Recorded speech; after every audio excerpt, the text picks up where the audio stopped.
तो स्वागत है आप सभी का मेरे इस चैनल NEX वुल्फ में। यार बिना देरी के हम अपने न्यू मानवा को स्टार्ट करते हैं। एपिसोड की शुरुआत में हमें कुछ लोग आगे बढ़ते हुए दिखाई देते हैं। इन्हें देखकर ऐसा लगता है जैसे कि ये कोई ऑफिसर्स या फिर गार्ड है जो कि एक एग्जिट गेट के सामने में पहुंच जाते हैं और उनका लीडर पीछे मुड़ते हुए उनसे कहता है कि सारे लोग अलर्ट रहो और धीरे से करते हुए उस डोर को ओपन करता है। और सामने का नज़ारा बहुत ही ज़्यादा भयानक होता है जहाँ पर लोगों की अतड़ियाँ आंखें ज़मीन पर फैली हुई हैं, खून दीवार पर छींटे लगे हुए हैं और सामने में कुछ लोग हमें डेविल की वर्शिप करते हुए दिखाई देते हैं क्योंकि सेंटर में एक डिमोनिक सिंबल भी बना हुआ है। डिमोनिक सर्कल के अंदर से हमें रेड कलर की एनर्जी निकलती हुई दिखाई देती है। यार अभी भी ये सारे लोग वर्शिप कर रहे हैं, पता नहीं क्या कर रहे हैं, लेकिन बहुत ही ज़्यादा खौफनाक मंजर है। यार इन लोगों का जो लीडर है वो सिगरेट फूंकते हुए बड़े ही आराम से इस सारे नज़ारे को देख रहा है और तभी यहाँ पर एक नोटिफिकेशन आने लगता है कि ब्रेक थ्रू कैरेज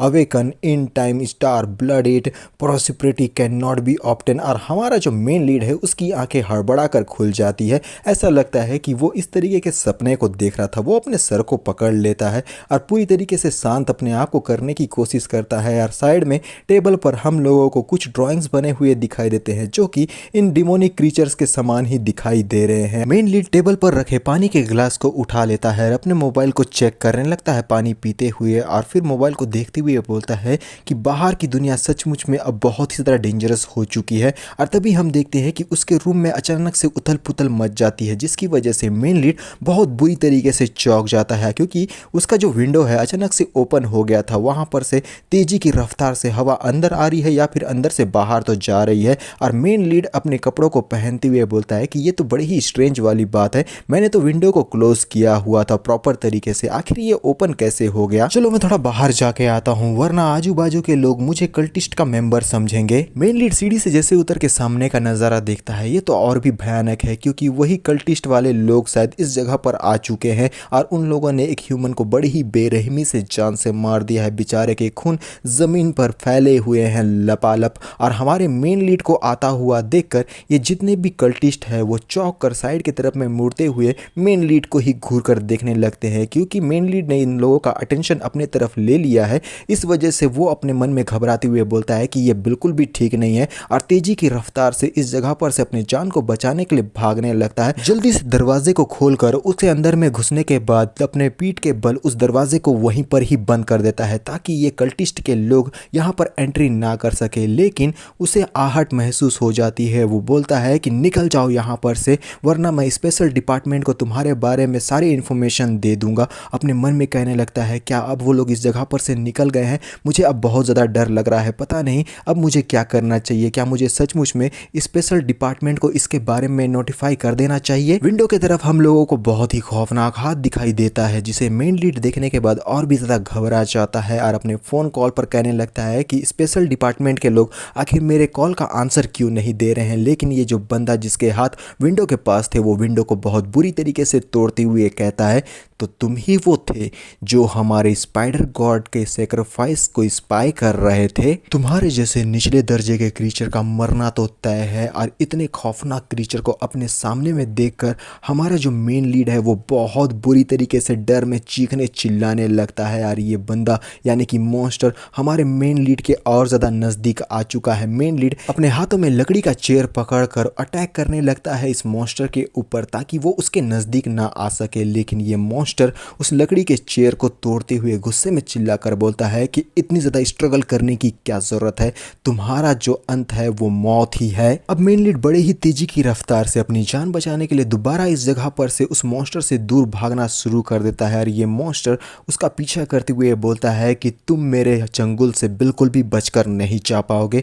और मेन लीड दोबारा से एक दरवाजे को खोलकर उसे अंदर से बंद कर लेता है और बाहर से वो क्रीचर उस गेट को बहुत ही ज़ोर ज़ोर से मारने लगता है और बोलता है कि बाहर निकल जाओ, तुम्हारे लिए यही अच्छा होगा, अगर मैं तुम्हारे पास आया तो तुम्हारी मौत और भी ज़्यादा दर्दनाक होगी। मेन लीड अब घबराते हुए मन में कहने लगता है कि अब सारी चीज़ें ख़त्म हो गई, मेरा अब यहाँ पर से बचने का कोई भी चांस नहीं है क्योंकि मुझे कोई रास्ता ही नज़र नहीं आ रहा। तभी पीछे से एक आवाज़ कहती है कि होस्ट क्या आप सर्वाइव करना चाहते हैं। आवाज़ को सुनकर मेन लीड कहता है कि कौन है जिसने अभी मुझसे बातें की। और फिर अचानक से एक जो लड़की है वो अपना घाघरा चोली पहनकर अपनी एंट्री इस जगह पर दे देती है और घाघरा चोली काले कलर की है गाइस। और फिर हम लोगों को ये सिस्टम दिखाई देती है जो कि एक फीमेल सिस्टम है। वो हमारे मेन लीड के सामने में आ चुकी है और कहने लगती है कि मैं हूँ monster editing system. Main lead confuse होकर पूछता है मॉन्स्टर सिस्टम, तो क्या तुम भी कोई इवल गॉड हो? और मॉन्स्टर सिस्टम कहती है कि इससे तुम्हारा कोई मतलब नहीं है, ये रहा तुम्हारा न्यूबी रिवॉर्ड। मेन लीड के सामने में एक खजाने का बक्सा अपेयर हो जाता है और पीछे से ये मॉन्स्टर सिस्टम बोलती है कि ये है 5 बेसिक मटेरियल जो रैंडमली काउंटलेस वर्ल्ड से सेलेक्ट किए गए हैं। होस्ट इसको कंबाइन करके अपने मन मुताबिक फेमिलियर मॉन्स्टर को क्रिएट कर सकता है। फेमिलियर मॉन्स्टर के ग्रोथ का पोटेंशियल तुम्हारे कॉम्बिनेशन पर डिपेंड करता है। अगर सक्सेसफुली तुम इसे क्रिएट कर लेते हो तो तुम उसके टैलेंट और एबिलिटी का भी इस्तेमाल कर पाओगे। तुम्हारा हाथ एक केओस हाथ बन चुका है जिससे तुम एक मॉन्स्टर को क्रिएट कर सकते हो। मेन लीड सामने के ऑब्जेक्ट्स को देखते हुए कहता है तुम तो मुझे कुछ ज्यादा ही क्रेडिट दे रही हो। और सामने में जो ऑब्जेक्ट है उसे बोलते हैं पॉकेट वॉच, जो किसी अननोन बीइंग के द्वारा पहना गया था। ये वॉच इवल गॉड के ब्लड से बनी हुई है जो कि टाइम और शैडो के ऑरा को कैरी करती है और साथ में लोगों को पागल करने की इसमें ताकत है। दरवाजे की तरफ देखते हैं कि ये भयंकर मकड़ी मानव पूरी तरीके से ब्रेक करने वाला है और इस चीज को देखते हुए मेन लीड बोलने लगता है मैं तो बस भूल ही गया था कि दरवाजे के बाहर में एक मॉन्स्टर भी अभी भी मौजूद है। मॉन्स्टर सिस्टम से पूछता है तो क्या मैं इन सारे मटेरियल्स को एक साथ फ्यूज कर सकता हूँ? और मॉन्स्टर सिस्टम कहती है कि जैसा तुम चाहो ऐसा कर सकते हो, लेकिन एक बात मैं तुम्हें रिमाइंड करा दूं, ये जितने भी मटेरियल्स है वो कंफर्टेबली एक दूसरे के साथ में कंबाइन नहीं होते हैं, तो तुम इस बात का खास ध्यान रखना। मेन लीड अपना हाथ आगे बढ़ाते हुए बोलता है कि अब मुझे समझ में आ गया है कि नेक्स्ट मुझे क्या करना चाहिए। मेन लीड अपने मंत्रों का उच्चारण करना शुरू कर देता है। उसके पैरों के नीचे हमें मैजिकल सर्कल दिखाई देता है। वो कॉन्सेंट्रेट करते हुए अपने मटेरियल्स को कंबाइन करके एक नए मॉन्स्टर को क्रिएट करने की कोशिश में लगा हुआ है। फिर हम लोगों को एक थोड़ा सा लेमन कलर का या ग्रीन कलर की एनर्जी रिलीज होती हुई दिखाई देती है। मेन लीड बोलता है कि चलो मेरे फर्स्ट मॉन्स्टर, तुम्हारे जन्म लेने का समय हो गया है। और हमारे मेन लीड के चैंटिंग की वजह से फियर बलून 2 स्टार लेवल का उसके सामने में अपेयर हो गया है जिससे डार्क एनर्जी रिलीज हो रही है। इसकी एबिलिटी है डर से लोगों के मानसिक संतुलन को बिगाड़ देना और उसके स्ट्रेंथ को डैमेज करना। साथ में ये किसी के लाइफ फोर्स को भी डिवोर कर सकता है। और भी बहुत सारी चीजें हैं जो बताने में बहुत समय लग जाएगा। अगर शॉर्ट में बोला जाए तो इसका रेटिंग है एक्सीलेंट, कॉमन है, गुड है, एक्सीलेंट है, परफेक्ट है, सुप्रीम है, बहुत ही ज्यादा स्ट्रांग है। मेन लीड बड़े ही गौर से फियर बलून को देखने लगता है। फियर बलून कहता है डरावना। और मेन लीड फेयर बलून की तरफ उंगली उठाते हुए कहता है कि आखिर ये कौन सा बवासीर है, मैं तो एक ह्यूमन हेड बलून चाहता था ना कि हेलोविन बलून। मॉन्स्टर सिस्टम कहती है ये तो काफी अच्छा लग रहा है। और मेन लीड कहने लगता है कि आखिर ये तुम्हें किस एंगल से अच्छा दिखाई दे रहा है? मेरे ख्याल से तुम्हें अपने मोतियाबिंद का इलाज करवाने की जरूरत है सिस्टम। और दरवाजे को तोड़कर ये स्पाइडर मॉन्स्टर सामने एंट्री ले चुका है और कहता है कि मैं आ गया। खौफनाक मॉन्स्टर को सामने देखने के बाद तो फियर बलून की भी फट जाती है। वो जोर में चीखता है और मेन लीड चिल्लाते हुए बोलता है ये तो मुझसे बड़ा फट्टू है, आखिर ये मेरी क्या ही मदद करेगा। स्पाइडर मॉन्स्टर तेजी से हमारे मेन लीड की तरफ अटैक करने के लिए आगे बढ़ते हुए बोलता है तो चलो अब भागना छिपना बहुत हो गया, मरने का समय हो गया है, तो चलो मरने के लिए तैयार हो जाओ। और पीछे की तरफ से सिस्टम कहती है फैमिलियर यानी कि फियर बलून एक्सीलेंट स्टैंडर्ड या उससे ऊपर तक पहुंच चुका है। सिस्टम अचीवमेंट कंप्लीट होता है, रिवॉर्ड मिलता है स्किल सॉलिडिफिकेशन, टाइम इंक्रीज होता है 1/10। फियर बलून का पावर इंक्रीज हो चुका है तो प्लीज आप अपने स्किल का इस्तेमाल करते हुए इसे सॉलिडिफाई करें। मेन लीड कंफ्यूज होते हुए पूछता है तो क्या मैं भी फाइट कर सकता हूं? तो जल्दी से लाइफ अब्जॉर्प्शन हेलो और साथ में हेल फायर वाइप को स्टार्ट करो। Main lead hello fire Hunter से सीधा इस मकड़ी मानव के ऊपर में एक जोरदार अटैक कर देता है जिससे इस मकड़ी मानव को थोड़ी सी इंजरी होती है। वो जमीन पर धराशायी होता है, कहता है कंफ्यूज होकर कि आखिर ये क्या हो रहा है, ऐसा होना तो नामुमकिन है। और मेन लीड कहने लगता है कि ये पावर तो सचमुच में मुझे से बिलोंग कर रहा है, ये बहुत ज्यादा स्ट्रांग है। और मकड़ी मानव गुस्से में कहने लगता है तो तुम भी एक अवेकनर हो। और मेन लीड पीछे से सिस्टम से कहने लगता है तो क्या मैं भी एक अवेकनर हूं? और फिर सामने की तरफ से ये मकड़ी मानव कहने लगता है कि अगर तुम एक अवेकनर हो तो तुम हमारे नोबल प्लान का रास्ता का कांटा बन सकते हो, तो तुम्हारा मौत तो आज तय है। लेकिन बीच में हमारा फेयर बलून बलून आकर हंसना शुरू कर देता है, जिसे देखकर मेन लीड थोड़ा सा चौंक जाता है। फेयर बलून अपने रस्सी से इस मकड़ी मानव के गले को पकड़ लेता है। फेयर बलून की तरफ से हमें काफी ज्यादा डार्क एनर्जी रिलीज होती हुई नजर आती है और मकड़ी मानव जिसका दम घुटने लगा है वो पसीने में भीगते हुए कहने लगता है कि आखिर ये चीज है क्या, और पीछे की तरफ से मेन लीड कहने लगता है ये है फेयर बलून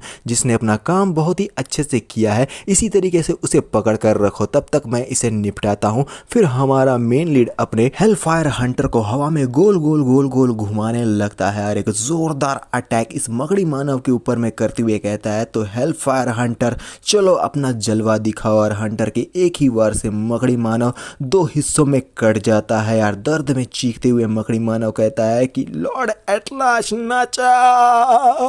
मेन लीड के सामने में नोटिफिकेशन अपेयर होकर कहता है कि होस्ट को बहुत बहुत बधाई क्योंकि उसने ट्विस्टेड स्पाइडर वेनम सेक को जो कि रेयर है उसे जान से मार दिया है। रेटिंग है 1 स्टार। बलून खुशी में हमारे मेन लीड के चारों तरफ गोल गोल गोल गोल घूमते हुए कहने लगता है कि गोल गोल रानी कितना कितना पानी। और मेन लीड भी खुश होकर बोलने लगता है कि फाइनली हम लोगों ने इसे खत्म तो कर ही दिया। और तभी बाहर की तरफ से आवाज कहती है कि मॉन्स्टर प्लीज हमारी मदद करो। और हमारा मेन लीड थोड़ा सा चौंक कर और कंफ्यूज होते हुए साइड की तरफ में भागता है और विंडो को ओपन करके जैसे ही बाहर देखता है यहाँ पर इस तरीके के मकड़ी मानव बल्कि बहुत ही भारी मात्रा में है। और मेन लीड बोलने लगता है कि ये तो सचमुच में बहुत ही ज्यादा मॉन्स्टर्स हैं। इन मकड़ी मानवों ने पूरे बिल्डिंग्स पर अपना कब्जा जमा लिया है। हर तरफ हमें मकड़ी मानव जाले ही जाले और ह्यूमंस दर्द में चीखते चिल्लाते हुए नजर आ रहे हैं। बेचारे लोग बहुत बुरी तरीके से स्ट्रगल करते हुए अपनी जान को बचाने की भीख मांग रहे हैं।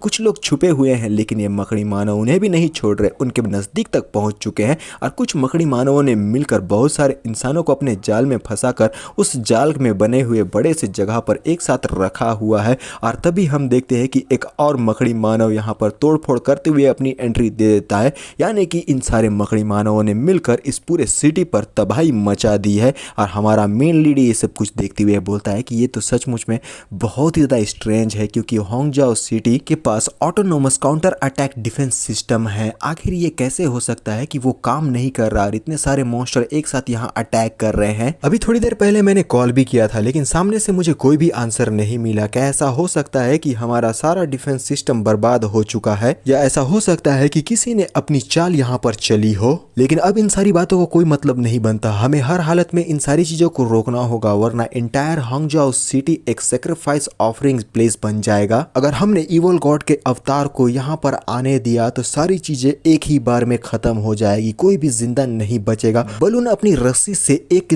दरवाजे या फिर अलमारी के ऊपर लगे कील को उखाड़ने का पूरा प्रयास करता है जिस वजह से ये अलमीरा जमीन पे धड़ाम से गिर जाता है। और ये देखते हुए हमारा बलून थोड़ा सा घबराता है और अपने मन में हमें लीड बोलने लगता है ये तो सचमुच में बहुत ही बड़ा गधा है, क्या ये सचमुच में 2 स्टार मॉन्स्टर होना डिजर्व भी करता है। मेन लीड मुस्कुराते हुए बलून को चढ़ाकर बोलने लगता है कि मेरे प्यारे बलून तुम एक 2 स्टार मॉन्स्टर हो, अब तुम्हारी बारी है एक्शन लेने की। मैं तुम्हारे 1/10 पावर का इस्तेमाल करते हुए चुटकी बजाकर एक मॉन्स्टर को जान से मार सकता हूँ, तो इसका साफ मतलब है कि तुम मुझसे ज्यादा ही बेटर करोगे। मेन लीड के मुंह से तारीफ सुनते ही हमारा बलून खुशी में गोल गोल रानी कितना कितना पानी बोल बोल कर झूमने लगता है और फिर अपने सीरियस लुक में आ जाता है। और फिर हम लोगों को उसके चारों तरफ रेड डार्क एनर्जी या फिर बहुत ही पावरफुल अटैक बनता हुआ दिखाई देता है, जो अटैक धीरे धीरे करके पूरे बिल्डिंग में फैलना शुरू हो गया है। चारों तरफ हम लोगों को धमाके ही धमाके दिखाई दे रहे हैं, जहां पर भी ये मॉन्स्टर्स मौजूद है उन सारे मॉन्स्टर्स के ऊपर में ये अटैक जाकर लग रहा है, यानी कि हमारा बलून जितना प्यारा दिखता है वो उससे कई गुना ज्यादा खतरनाक है। चारों तरफ सिटी में आग ही आग फैल चुकी है और यहाँ पर कुछ लोग भी हमें दिखाई देते हैं, यानी कि ह्यूमंस जो अपने वेपन के थ्रू इन मकड़ी मानवों का सामना कर रहे हैं फायरिंग करते हुए। और फिर एक बंदा कहने लगता है कि ये बिल्कुल भी सही बात नहीं है, हम इनके ऊपर में कितने समय से अटैक कर रहे हैं लेकिन ये मरने का नाम ही नहीं ले रहे। लेकिन अचानक से इन लोगों के बीच में एक बहुत ही बड़ा धमाका होता है और मकड़ी मानवों को तो इससे फर्क ही नहीं पड़ रहा है, वो लोग कंटिन्यूसली ह्यूमन के ऊपर में अटैक कर रहे हैं। तभी एक ऑफिसर बोलने लगता है कि ओल्डली अब हम लोगों को क्या करना चाहिए, क्योंकि एक बहुत ही भयंकर और खूंखार डरावना मकड़ी मानव अपना एंट्री इस जगह पर दे चुका है, जो अपने आवाज में कहने लगता है कि मैं हूँ गुस्सा, जो कि स्पाइडर क्वीन का पृष्ठ है। अपनी जिंदगी का सेक्रीफाइस करो ग्रेट लॉर्ड एटलाच नाचा को।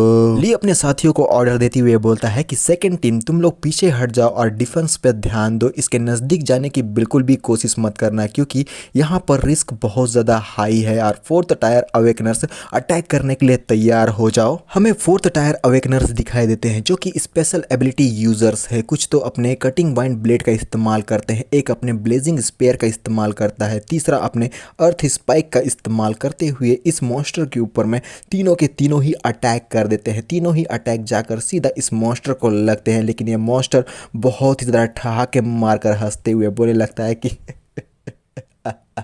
तुम्हारे इस अटैक का मेरे ऊपर कोई असर नहीं होने वाला। ये देखते हुए ली पूरी तरीके से शॉक होकर बोलने लगता है कि इसे तो सचमुच में कोई स्क्रैच तक नहीं आया। आखिर ये मॉन्स्टर कितना ज़्यादा एडवांस हो चुका है, क्या ये मॉर्निंग स्टार लेवल तक पहुंच चुका है? ली के राइट हैंड तरफ वाला बंदा कहने लगता है कि ये बिल्कुल भी ठीक नहीं है, हम लोग बस फोर्थ और फिफ्थ टायर के अवेकनर्स हैं, हम इससे कैसे फाइट करेंगे। और लेफ्ट साइड वाला बंदा कहता है कि आखिर ये सुआन अब तक यहाँ पर क्यों नहीं आया? ली कहता है कि कंटिन्यू इसके ऊपर में अटैक करते रहो, हम इसे बिल्कुल भी वेस्ट सिटी डिस्ट्रिक्ट को छोड़कर हांगजाओ सिटी की तरफ अटैक करने जाने नहीं दे सकते। सारे लोग बोलते हैं कि ठीक है सर। ली अपने साथियों से कहता है कि सोल्जर्स कंटिन्यूअसली उसके ऊपर में फायरिंग करते रहो और ये जितने भी अवेकनर्स है वो अपने स्किल का इस्तेमाल करते हुए इन सब के ऊपर में कंटिन्यूअस अटैक करते रहो। जैसा हमारा ली बोलता है सारे लोग बिल्कुल वैसा ही करते हैं, लेकिन ये मॉन्स्टर पीछे नहीं हटने वाला। वो भी इन सारे लोगों के ऊपर में काउंटर अटैक करते हुए कहता है कि तुम शायद अपनी एबिलिटी को कुछ ज़्यादा ही ऊंचे दर्जे पर मानते हो, लेकिन ये तुम्हारी सोच सबसे बड़ी गलतफहमी है यार। तभी हम लोगों को साइड की तरफ से एक सांप के समान रस्सी आगे बढ़ता हुआ दिखाई देता है और एक आवाज कहती है कि अरे वो मकड़ी मानव, तूने और तेरे मास्टर ने अपनी लाइन को क्रॉस कर दिया है, इस गलती की भुगतान आज तुझे करना ही होगा। ये मॉन्स्टर इसे देखकर पूरी तरीके से चौंक जाता है कि अचानक उसके ऊपर में ये अटैक कहाँ पर से हो गया। वो सामने बिल्डिंग के ऊपर में एक चमकती हुई परछाई को देखते हुए बोलता है कि कौन है जिसने मेरे ऊपर इस तरह से अटैक करने की गुस्ताखी की। हमारा मेन लीड अपने एक हाथ में फियर बलून और दूसरे हाथ में हेल फ्लेम हंटर को पकड़े हुए बिल्डिंग के ऊपर अपनी एंट्री दे चुका है। आज इस मकड़ी मानव का सामत आने वाला है। प्रिस्ट मॉन्स्टर गुस्सा सामने की तरफ में देखते हुए कहता है कि ये तो कोई पर्सन के समान दिखाई दे रहा है। हमारा मेन लीड अपना फेस को रिवील ना करते हुए मास्क पहनकर आया है और कहता है क्यों ना तुम अपना एक काम करो, अपने मास्टर को यहाँ पर बुलाओ क्योंकि तुम मुझसे फाइट करने के लिए बिल्कुल भी क्वालिफाइड नहीं हो। मॉन्स्टर हमारे मेन लीड को देखते हुए गुस्से में कहने लगता है कि तू सचमुच में बहुत ही ज्यादा घमंडी है। क्या तुझे सच में ऐसा लगता है कि तू कोई इटर्नल डिवाइन स्पिरिट है? तू ये बिल्कुल भी मत सोचना कि तेरे ये ब्लफ को सुनने के बाद मैं तुझसे डर जाऊंगा और तेरे जैसे निचले दर्जे के क्रीचर की हिम्मत कैसी हुई कि तूने हमारे ग्रेट स्पाइडर लॉर्ड के बारे में मेंशन किया, इसका भुगतान तो तुझे करना ही होगा। मेन लीड कहता है अबे बेवकूफ क्रीचर, मेरे ख्याल से इस इंसेक्ट में तब्दील होने के बाद तेरा ब्रेन भी काम करना बंद कर चुका है। स्पाइडर मॉन्स्टर गुस्सा अपने लोगों से कहता है जल्दी से जाओ और उसे कच्चा चबा जाओ, वो जिंदा बिल्कुल भी नहीं बचना चाहिए। बाकी के मकड़ी मानव तेजी की रफ्तार से हमारे मेन लीड के ऊपर अटैक करने के लिए बिल्डिंग के ऊपर में चढ़ना शुरू कर चुके हैं। हमारा मेन लीड पूरी तरीके से रिलैक्स है क्योंकि वो जानता है एक ही बार में इन सब का वो खात्मा कर सकता है। लेकिन ली हमारे मेन लीड के लिए बहुत ज़्यादा चिंता करते हुए बोलता है कि मेरे छोटे भाई जल्दी यहाँ पर से भाग जाओ वरना तुम्हारे लिए ये बिल्कुल भी ठीक नहीं होगा। और हमारा मेन लीड कहने लगता है कि चलो मेरे प्यारे बलून जल्दी से अपने लाइफ एब्जॉर्प्शन हालो को एक्टिवेट करो जैसा तुमने पहले एक्टिवेट किया था। और हमारा फेयर बलून अपना काम स्टार्ट कर देता है। फिर से हम लोगों को यहाँ पर रेड कलर का एनर्जी सर्कल बनता हुआ दिखाई देता है। एक बहुत ही बड़े धमाके के साथ ये जितने भी मकड़ी मानव इस बिल्डिंग के ऊपर चढ़ने की कोशिश कर रहे थे, हम सारे मकड़ी मानव यहीं पर डिस्ट्रॉय हो जाते हैं। बहुत बुरी तरीके से इन सारे मकड़ी मानवों की मृत्यु हो चुकी है। ये देखते हुए ली पूरी तरीके से शॉक, वो कहने लगता है कि ये तो बहुत ही ज़्यादा पावरफुल था, ऐसा लगता है जैसे कि ये भी एक मॉर्निंग स्टार लेवल पर मौजूद है। और इस नज़ारे को देखने के बाद कि उसके बाकी मकड़ी मानव साथी बहुत बुरी मौत मारे जा चुके हैं, हमारा गुस्सा मकड़ी मानव पूरी तरीके से फ्रस्ट्रेट हो जाता है क्योंकि भी वो इस ताकत का सामना बिल्कुल भी नहीं कर सकता। वो पीछे मुड़ते हुए कहता है, ये तो सचमुच में एक मॉर्निंग स्टार लेवल पर पहुंच चुका है। मैं इसका सामना बिल्कुल भी नहीं कर सकता क्योंकि मैं कोई मॉर्निंग स्टार लेवल का मॉन्स्टर नहीं हूं। मैं बिल्कुल नहीं मरना चाहता, मुझे हर हालत में अपनी जान को बचाना होगा। लेकिन हमारा फेयर बलून अपना जलवा अभी भी दिखा रहा है यार। ये गुस्सा मकड़ी मानव इसके चपेट में आने वाला है। वो चिल्लाते हुए बोलता है कि नहीं, ऐसा नहीं हो सकता, मैं रिजाइन करता हूँ इन सारी चीज़ों से। और फिर कुछ ही पल की बात थी, उसका कतरा कतरा भी इस जगह पर से मिटा दिया गया है। ये देखते हुए ली तो और भी ज़्यादा परेशान होते हुए कहता है कि ये तो बहुत ज़्यादा पावरफुल, बहुत ज़्यादा स्ट्रांग था। इस लड़के ने अभी हमारी मदद की है, तो क्या ऐसा हो सकता है कि ये हमारे ही साइड पर है? ली चिल्लाते हुए बोलता है कि प्लीज सर वहीं पर रुक जाइए, तो क्या मैं आपका नाम जान सकता हूँ? और हमारा ली अपने मन में कहने लगता है कि आखिर इन सारे लोगों को मेरा नाम ही क्यों जानना है? तो क्या मुझे इस टाइम में इसे आंसर करना भी चाहिए या नहीं? अगर मैं इनको अपना नाम बता देता हूँ तो क्या ये लोग मुझे अपने स्पेशल डिपार्टमेंट में जाने देंगे जहाँ पर मुझे कई सारे मिलियंस मिल सकते हैं? नहीं नहीं, मुझे यहाँ पर किसी के साथ भी सोशल होने की जरूरत नहीं है, क्योंकि ऐसा हो सकता है कि लोगों को जब मेरे बारे में पता चलेगा तो कई सारे रिपोर्ट बार बार मेरे घर के दरवाजे को नॉक करते हुए आ जाएंगे यार। ये हर दिन का कार्यक्रम बन जाएगा। और दूसरी तरफ इन लोगों को मेरी एबिलिटी के बारे में भी पता चल सकता है कि मैं कोई अवेकनर नहीं हूँ, और हो सकता है कि साइंटिस्ट मुझे पकड़कर मेरे ऊपर में रिसर्च भी शुरू कर दे। ये सारी चीजें मैं अपने ऊपर बिल्कुल भी नहीं होने दूंगा। और फिर वो कहने लगता है एक ऊंची आवाज में कि मेरा कोई नाम नहीं है और ना ही मुझे नाम की जरूरत है। मैं इस वर्ल्ड के द्वारा भुला दिया गया एक पर्सन हूँ। मेन लीड इस जगह पर से निकल जाता है। ली बस अपनी आंखों को खोलकर ये सारी चीजों को देखता ही रह जाता है और अपने मन में कहता है कि एक बंदा जिसका कोई नाम नहीं है और वर्ल्ड के द्वारा भुला दिया गया है, तो क्या ये कोई एंशिएंट एग्जिस्टेंस वाला पर्सन है? और मैं बता दूं कि ये बंदा ली नहीं है, इसे हम कैप्टन ही बुलाएंगे। एक बंदा पीछे से आते हुए कैप्टन से कहता है, तो कैप्टन, यहाँ पर जो इवल लॉर्ड का सेक्रीफाइस का कार्यक्रम चल रहा था वो यहीं पर खत्म हो गया है। और कैप्टन उसके साथ ही चौंक कर देखते हुए बोलते हैं कि जनरल ली शुआन, आखिर आप कहां पर थे? और ली थोड़ा सा कंफ्यूज होते हुए आजू बाजू में देखकर बोलने लगता है कि मुझे तुम लोगों के द्वारा भेजा गया सिग्नल मिला था और मैं जितना जल्दी हो सका उतना जल्दी यहां पर पहुंच गया। तो जल्दी बताओ बैटल का सिचुएशन क्या है? क्या ये स्पाइडर प्रीस्ट यहां से एस्केप कर गया या फिर तुम लोगों ने हैंडल कर लिया? कैप्टन कहता है कि हाँ, सारी चीजें सॉल्व हो गई है, लेकिन इन सारी चीजों को सॉल्व करने वाले हम लोग बिल्कुल भी नहीं है। कैप्टन ली को सारी वारदात बताने लगता है यार। ली सोच में पड़ जाता है, बोलता है कि इस वर्ल्ड के द्वारा भुला दिया गया पर्सन, आखिर ऐसा बंदा कौन हो सकता है? कैप्टन कहता है कि जनरल ली, यहाँ पर कुछ तो प्रॉब्लम है। ली कहता है कि अगर जो कुछ भी उसने कहा है वो सच है और साथ में उसका ये केयरलेस टोन जब वो इवल लॉर्ड से डील कर रहा था, तो ऐसा लगता है कि वो कोई फॉरबिडन एग्जिस्टेंस वाला पर्सन है। कैप्टन चौंक कर बोलता है, क्या फॉरबिडन एग्जिस्टेंस? ये तो इवल लॉर्ड के मुकाबले में भी ज्यादा स्ट्रॉन्गर होगा। मेन लीड एक सुनसान रास्ते से आगे बढ़ते हुए बोलता है कि आज की रात मेरे लिए सचमुच में बहुत ज्यादा बेनिफिट वाली रही है। आधे घंटे पहले मैं बस एक ऑर्डिनरी पर्सन हुआ करता था और हमारा फेयर बलून मेन लीड के चारों तरफ गोल गोल रानी कितना कितना पानी बोलकर घूम रहा है। और मेन लीड चौंक कर बोलने लगता है कि मैं तो बस भूल ही गया था, उन कल्टिस्ट के द्वारा बनाया गया अल्टर को मैंने बिल्कुल भी डिसमेंटल नहीं किया था। मेन लीड यहाँ पर सेक्रीफाइस करने वाले स्टेज को डिस्ट्रॉय करने के बारे में बात कर रहा है। वैसे तो मेरे फेयर बलून ने चुटकी बजाते ही उन कल्टिस्ट को जान से मार दिया है, लेकिन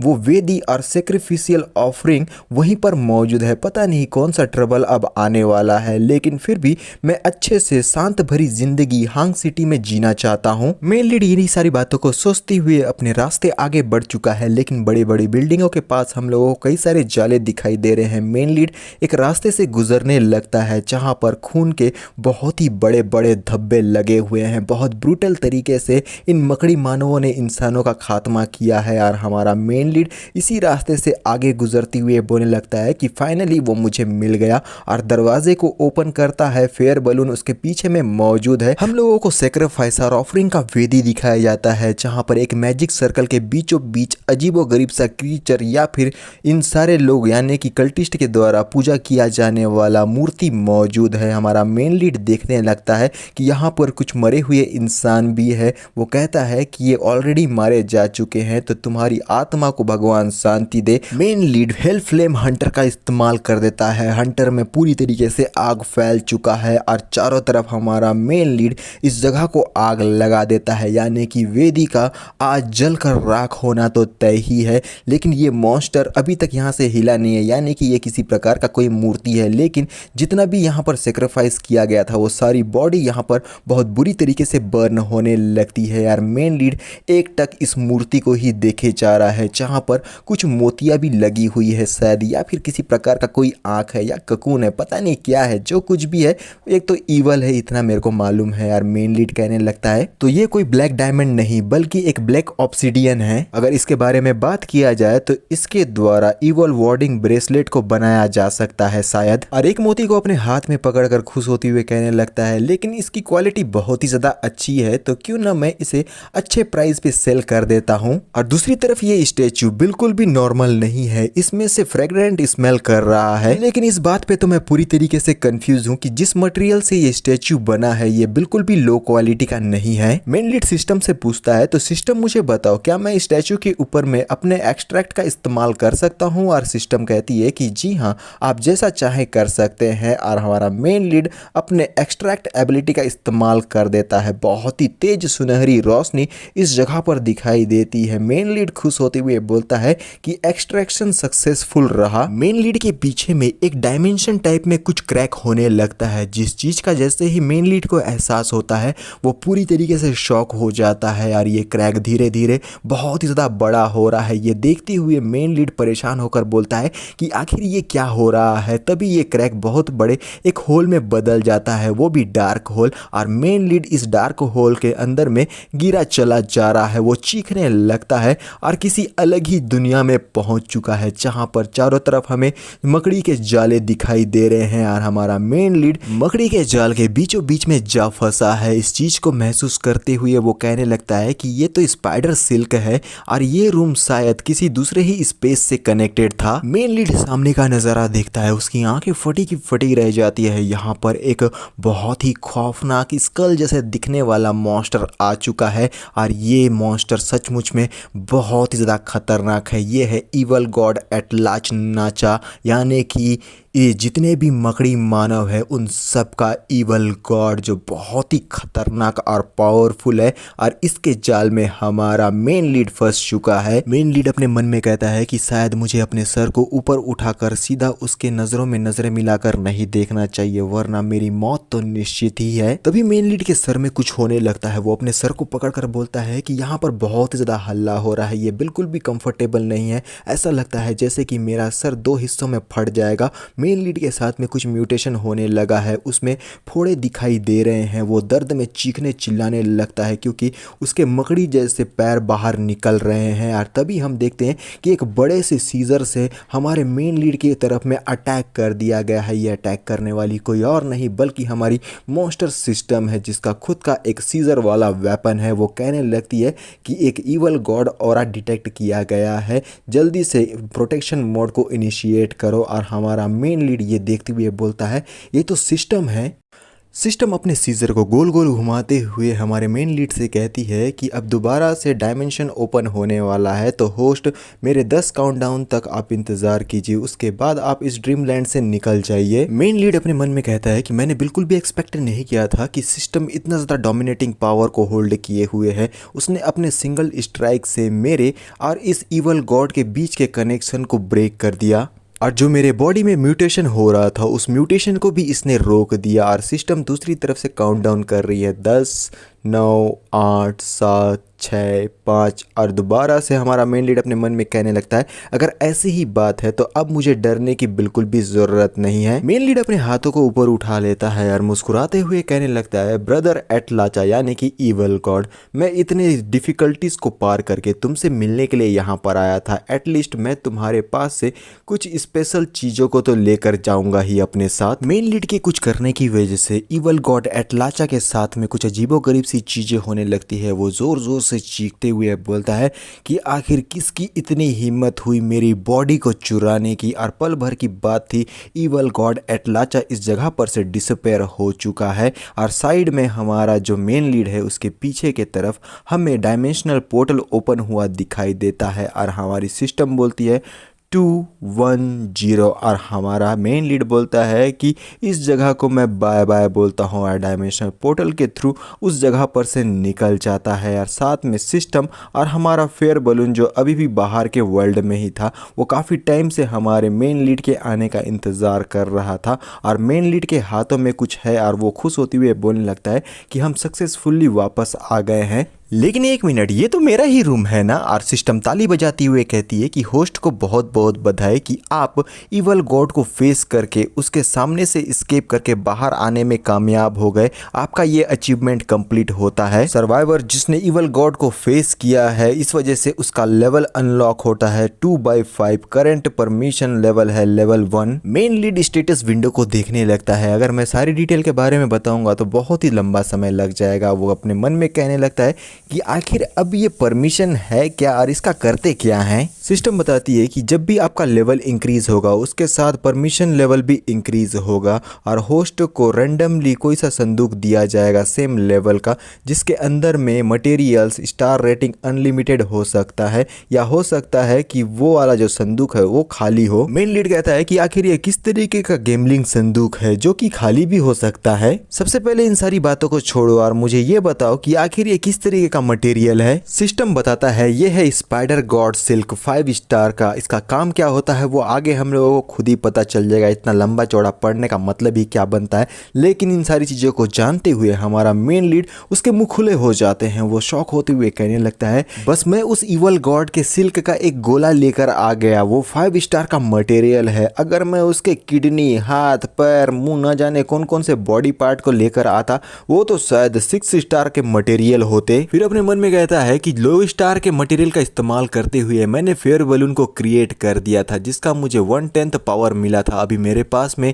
5 स्टार मटेरियल मौजूद है। पता नहीं मेरा जो स्ट्रेंथ है वो कितना ज्यादा इंक्रीज होने वाला है। अगर मेरे पास सफिशिएंट हाई ग्रेड के मटेरियल्स होंगे तो मुझे पूरा यकीन है कि मैं एक गॉड तक को क्रिएट कर सकता हूँ। मेरे को फिर भी इतना ज्यादा तो नहीं सोचना चाहिए क्योंकि गॉड बनना इतना भी ज्यादा सिंपल नहीं होगा। लेकिन फिर भी अगर मैं गॉड बन जाता हूँ तो क्या, बाहर के वर्ल्ड में बहुत सारे इवल गॉड्स मौजूद है। मेन लीड के घर के दरवाजे को कोई जोर जोर से नॉक करने लगता है। मेन लीड चौंक कर बोलता है कि आखिर कौन है वहां पर। और दरवाजे के बाहर से वो बंदा या बंदी कहती है कि मैं स्पेशल डिवीजन से आई हूँ या आया हूँ, तो क्या आप अपने डोर को ओपन करेंगे। ये सुनकर मेन लीड घबरा जाता है और फेयर बलून को छुपाते हुए बोलता है कि स्पेशल डिवीजन के लोग आ गए हैं, जल्दी से जाकर छुप जाओ। और फिर खुद जाकर दरवाजे को ओपन करता है और ये एक फीमेल ऑफिसर है जो मुस्कुराते हुए कहने लगती है कि मेरा नाम है निंग सिन और मैं स्पेशल डिवीजन से आई हुई हूँ। कुछ टाइम पहले यहाँ बिल्डिंग के ऊपर में कल्टिस्ट और मॉन्स्टर ने अटैक किया था, इसके बारे में इंफॉर्मेशन लेने के लिए, तो क्या आप मेरे साथ कोऑपरेट करेंगे। लेकिन जो शायद तुम लोगों ने नहीं देखा वो मैंने और मेन लीड ने देख लिया है क्योंकि ये ऑफिसर अपने हाथों में गन को पकड़े हुए हैं। मेन लीड इसे देख लेता है और ये लेडी अभी भी तैनात है कि किसी भी प्रकार का हमारा मेन लीड कोई भी हरकत करेगा तो ये डायरेक्ट उसे शूट कर देगी। मेन लीड हमारा कुछ कुछ बड़बड़ाते हुए बोलने लगता है कि मुझे बस इतना ही पता है कि ये जो मॉन्स्टर है वो कंटिन्यूसली मेरे डोर के पास में नॉक कर रहे थे और उस वक्त मैं अपने अलमारी के अंदर में छुप गया और ऐसा प्रिटेंड कर रहा था जैसे कि घर के अंदर में कोई है ही नहीं यार। किसी तरीके से एस्केप करने में मैं कामयाब हो गया। सिन अपने मन में कहती है कि ना ही यहाँ बॉडी म्यूटेशन का कोई साइन है और ना ही इवल गॉड ऑरा का कोई ट्रेसेस, ये एक नॉर्मल सिविलियन है। लेकिन फिर भी वो मेन लीड से कहती है तो क्या मैं आपके रूम को चेक कर सकती हूँ। और मेन लीड कहता है कि हाँ आप बिल्कुल चेक कर सकती है। मेन लीड कहने लगता है क्योंकि मॉन्स्टर अटैक की वजह से मेरा जो दीवार है वो पूरी तरीके से डिस्ट्रॉय हो गया है, तो क्या मुझे कोई इंश्योरेंस मिलने वाला भी है। सिन कहती है कि तुम अपने आप को लकी समझो कि इस मॉन्स्टर के अटैक से तुम बच गए क्योंकि तुम्हारा पड़ोसी इतना ज्यादा लकी नहीं था, वो पूरी तरीके से मेल्ट हो गया है। फिर सिन रिपोर्ट करते हुए बताती है कि 7th फ्लोर पे सिर्फ एक ही सर्वाइवर बचा है और इसमें ना ही कोई इवल गॉड का ऑरा है और ना ही कोई एक्सटर्नल इंजरी। सामने वाला बंदा कहता है कि तुमने बहुत बढ़िया काम किया है, कल आकर डिपार्टमेंट में सारी चीजों को रिपोर्ट कर देना। सिन मेन लीड के सामने सुनने में अपने डिपार्टमेंट के लोगों के बारे में बहुत सारी भली बुरी बातें बोलने लगती है, जैसे कि उसको पेमेंट नहीं मिलता है, सिर्फ ओवर टाइम काम ही कराया जाता है।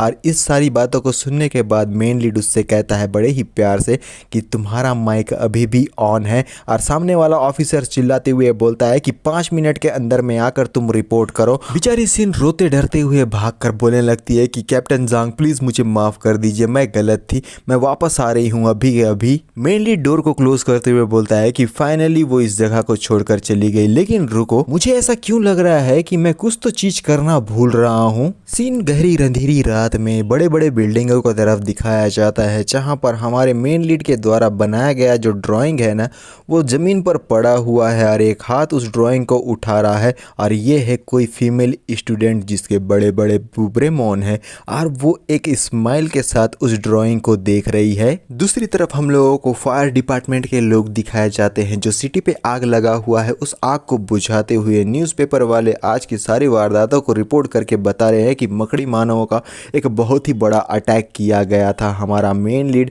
गहरी नींद में सोया हुआ है और हमारा फेयर बलून एक डरावने लुक के साथ हमारे मेन लीड के सामने में आ जाता है, लेकिन मेन लीड डरता नहीं है, उसे चुटकी बजाते ही अपने आप से दूर करके बोलता है कि चल हट बे पगले। और हमारा मेन लीड सोते हुए बेड से उठकर बैठ जाता है और फिर हमारा जो बलून है कुछ आवाज़ें करने लगता है। मेन लीड अपने मन में कहता है कि यहाँ पर बहुत ज़्यादा हवा चल रही है, लगता है सचमुच में मुझे किसी को बुलाकर इस दीवार को फिक्स करवाना होगा, क्योंकि मॉन्स्टर अटैक की वजह से उसके दीवार में एक बहुत ही बड़ा छेद हो चुका है। और हमारा जो मेन लीड रहता है अपने कपड़ों को पहनने लगता है, लेकिन तुम लोग दूर एक परछाई को देख पाओगे जो हमारे मेन लीड के ऊपर में नजरें टिकाए हुए हैं। और ये वही फीमेल है जिसने हमारे मेन लीड के उस मॉन्स्टर वाले ड्राइंग को अपने हाथों से पकड़ा हुआ था। मेन लीड रास्ते पे चलते हुए आगे की ओर में बढ़कर अपने मन में कहने लगता है मुझे अच्छी तरीके से याद है कि रिनोवेशन कंपनी यही आसपास में कहीं तो है। और तभी पीछे से एक आवाज कहती है लू यू। और फाइनली हमारे मेन लीड का नाम हमको अब जाके पता चला है, उसका नाम है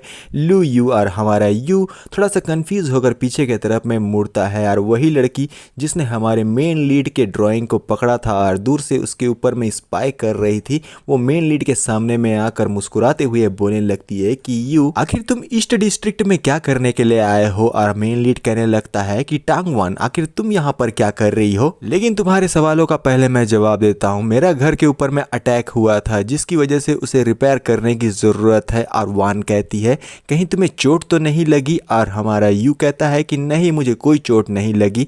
और वान कहती है क्या तुम मेरे साथ में ब्रेकफास्ट करने के लिए चलोगे। और यू कहता है कि हाँ मैं तुम्हारे साथ जरूर चलूंगा, लेकिन वो साथ में ब्लश भी कर रहा है। दोनों के हाथों में उनका ब्रेकफास्ट है और दोनों बिना बातें किए हुए आगे बढ़ रहे हैं। यू वान को देखते हुए अपने मन में कहता है कि ये पूरे रास्ते मुझे फॉलो करते हुए क्यों आ रही है।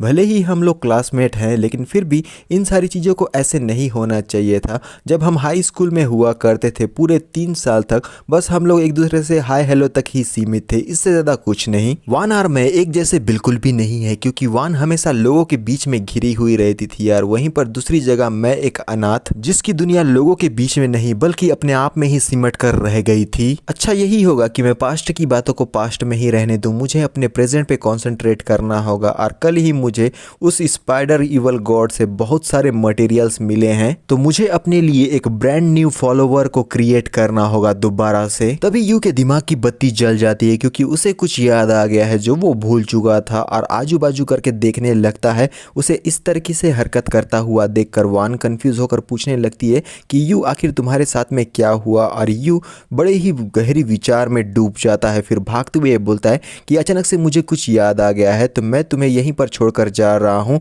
और वान कहने लगती है कि ठीक है मैं तुमसे दोबारा ज़रूर मिलूंगी। और फिर अपने फ़ोन को निकालती है जहाँ पर हमारी यू की तस्वीर है और वो कहने लगती है मैं सचमुच में नहीं जानती कि बात कैसे किया जाता है। वो अपने अपार्टमेंट की तरफ आ चुकी है, वो कहती है कि मैं आज कुछ ज़्यादा ही बोल्ड बिहेव कर गई, जिस वजह से शायद वो इतना ज़्यादा सस्पिशियस बिहेव कर रहा था। आज जो कुछ भी हुआ है ऐसे बिल्कुल भी नहीं होना चाहिए था।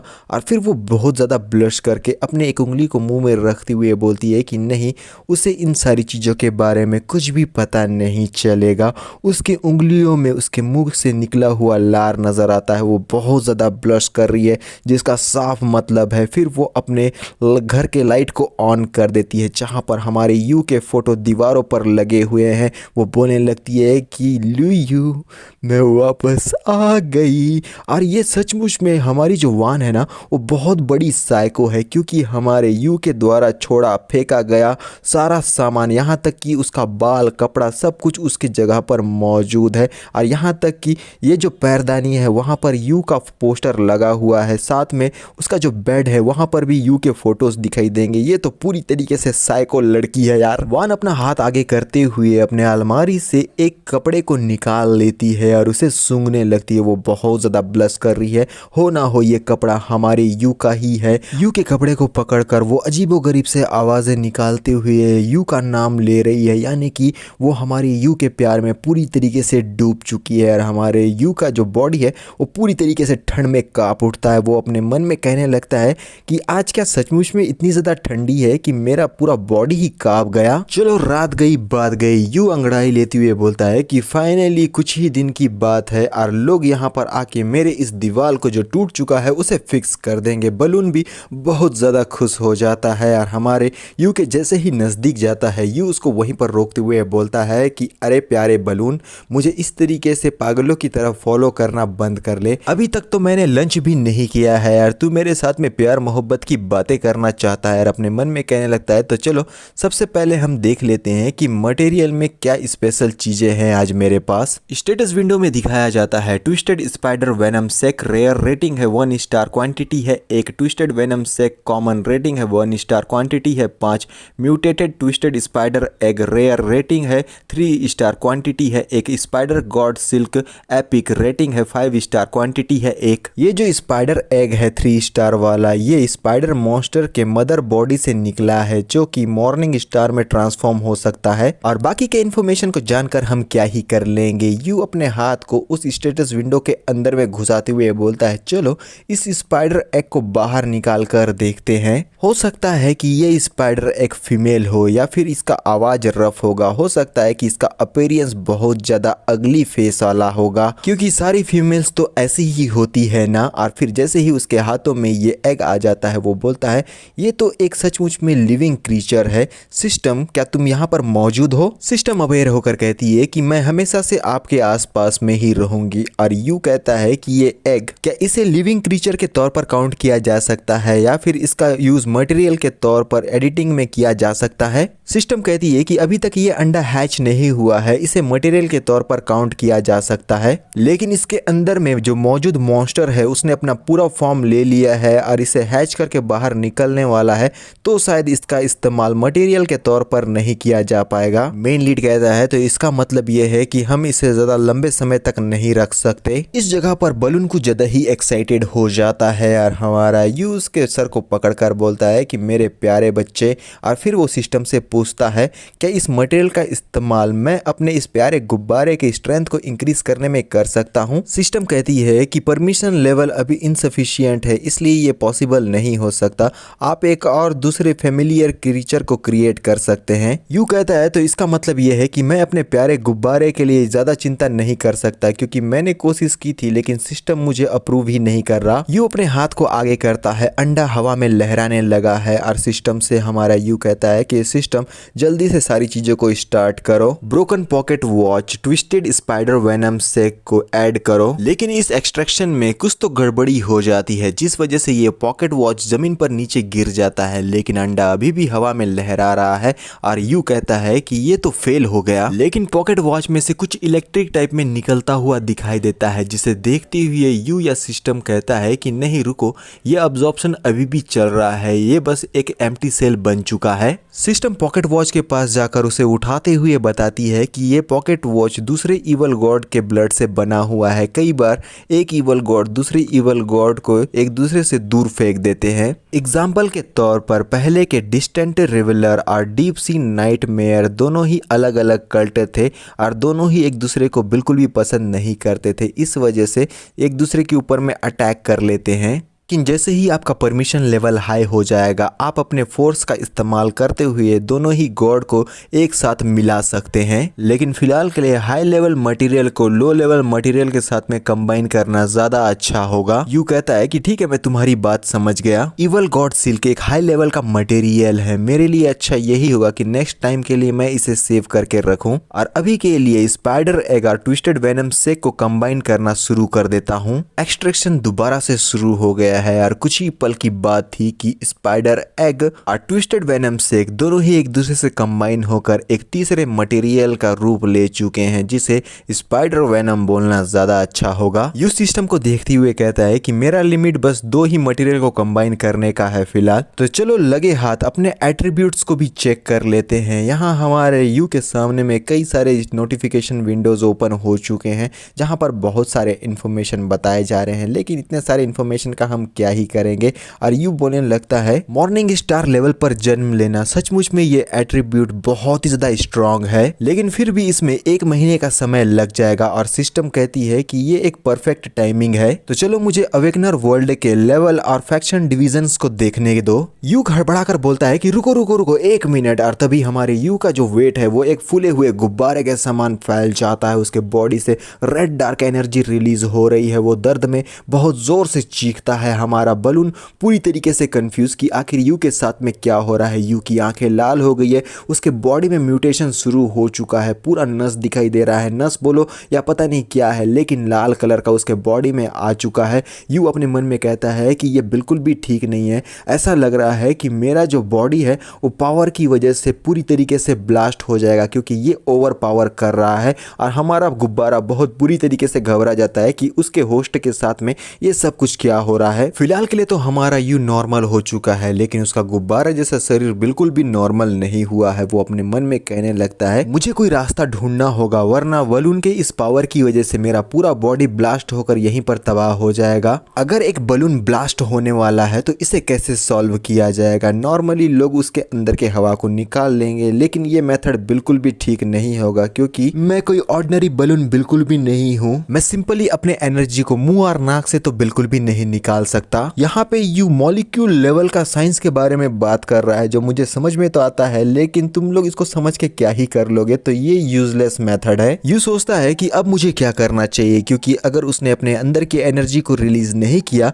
तो वो बहुत बुरी तरीके से ब्लास्ट हो जाएगा। फिर वो अपने हेलफायर हंटर को बाहर निकाल लेता है जिसमें से बहुत ज्यादा हाई फ्लेम निकल रही है, और पता नहीं हमारे यू ने क्या किया है, लेकिन उसके बॉडी पर से रेड डार्क एनर्जी रिलीज होती है जिसकी वजह से ये एनर्जी पूरे सिटी में फैल गई है। लोगों का अट्रैक्शन इस एनर्जी के ब्लास्ट पर जा चुका है। वो बोलने लगते हैं कि आखिर ये क्या है, क्या ये कोई सुपर नेचुरल फिनोमिना है? दूसरा बंदा बोलता है हो सकता है कि इवल गॉड कल्ट के लोग दोबारा से ट्रबल क्रिएट करने के लिए आ चुके हैं। हम देखते हैं कि यू अपने बॉडी शेप में दोबारा वापस आ चुका है लेकिन बेहोश हो गया है, लेकिन फिर वो अपने आप को होश में लाता है और मन में कहता है कि मैंने सक्सेसफुली अपने अंदर की जो ये पावरफुल एनर्जी थी बॉडी से बाहर निकाल ही लिया, लेकिन इसके बावजूद भी मैंने कुछ एनर्जी अभी भी कंज्यूम करके रखा हुआ है जिस वजह से कल के मुकाबले में आज मेरा स्ट्रेंथ और पावर काफी ज्यादा हाई हो गया है। सिस्टम कहती है कि होस्ट मैं देख सकती हूँ कि आपका जो कॉन्स्टिट्यूशन है वो थोड़ा सा वीक है, नेक्स्ट टाइम अगर आप चाहेंगे तो पावर ट्रांसफर में मैं आपकी मदद कर सकती हूँ। और यू कहता है कि हाँ बिल्कुल तुम मेरी मदद करना इस ट्रांसफर को स्लो करने में, क्योंकि मैं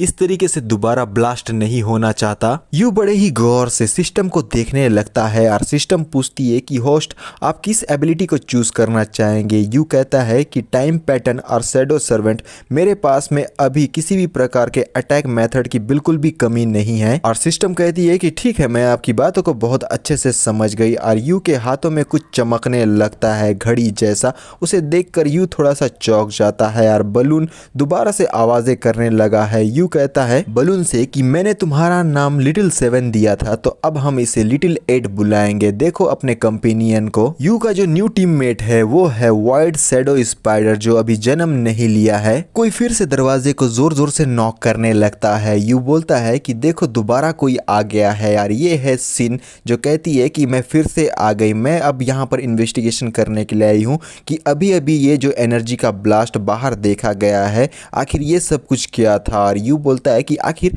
ये सब कुछ क्या हो रहा है, मुझे समझ में नहीं आ रहा। और सिन कहने लगती है कि इस टाइम तुम्हें कुछ भी नहीं पता होगा कि तुम क्या कर रहे हो, लेकिन तुम्हारा पूरा जो बॉडी है ना वो पसीने में भीगा हुआ है यार। यू बहाने बनाने लगता है यार, कहता है कि मैं तो अभी अभी एक्सरसाइज कर रहा था इसलिए मेरे बॉडी से पसीना निकल रहा है। और सिन कहने लगती है कि साइड हटो, मेरे पास बिल्कुल भी टाइम नहीं है, मैं जल्दी से जल्दी तुम्हारे रूम को सर्च करती हूँ। और यू बोलने लगता है कि ये मेरा बेडरूम है। सिन रूम को बहुत ही अच्छे तरीके से चेक करती है लेकिन उसको कुछ भी नहीं मिलता। हमारा बलून का जो ये रस्सी है वो हमारे सिन के पीछे में लहरा रहा है। और सिन बोलने लगती है कि ये तो बड़े ही स्ट्रेंज वाली बात है, किसी पर्सन ने रिपोर्ट किया था कि इस बिल्डिंग में अजीबोगरीब सी चीजें हो रही है। बलून छुपते छुपाते हुए सिन के चारों तरफ घूम रहा है और सिन भी अपने सर को घुमाते हुए बलून को देखने की कोशिश कर रही है, लेकिन उसे बिल्कुल भी एहसास नहीं हो रहा है कि कोई इस जगह पर मौजूद है। लेकिन बलून छुपा हुआ है सिन के पीछे में। और हमारी सिन यू से कहने लगती है कि देखकर तो लगता है कि मैं दोबारा तुम्हारे ऊपर में मिसजज कर रही थी,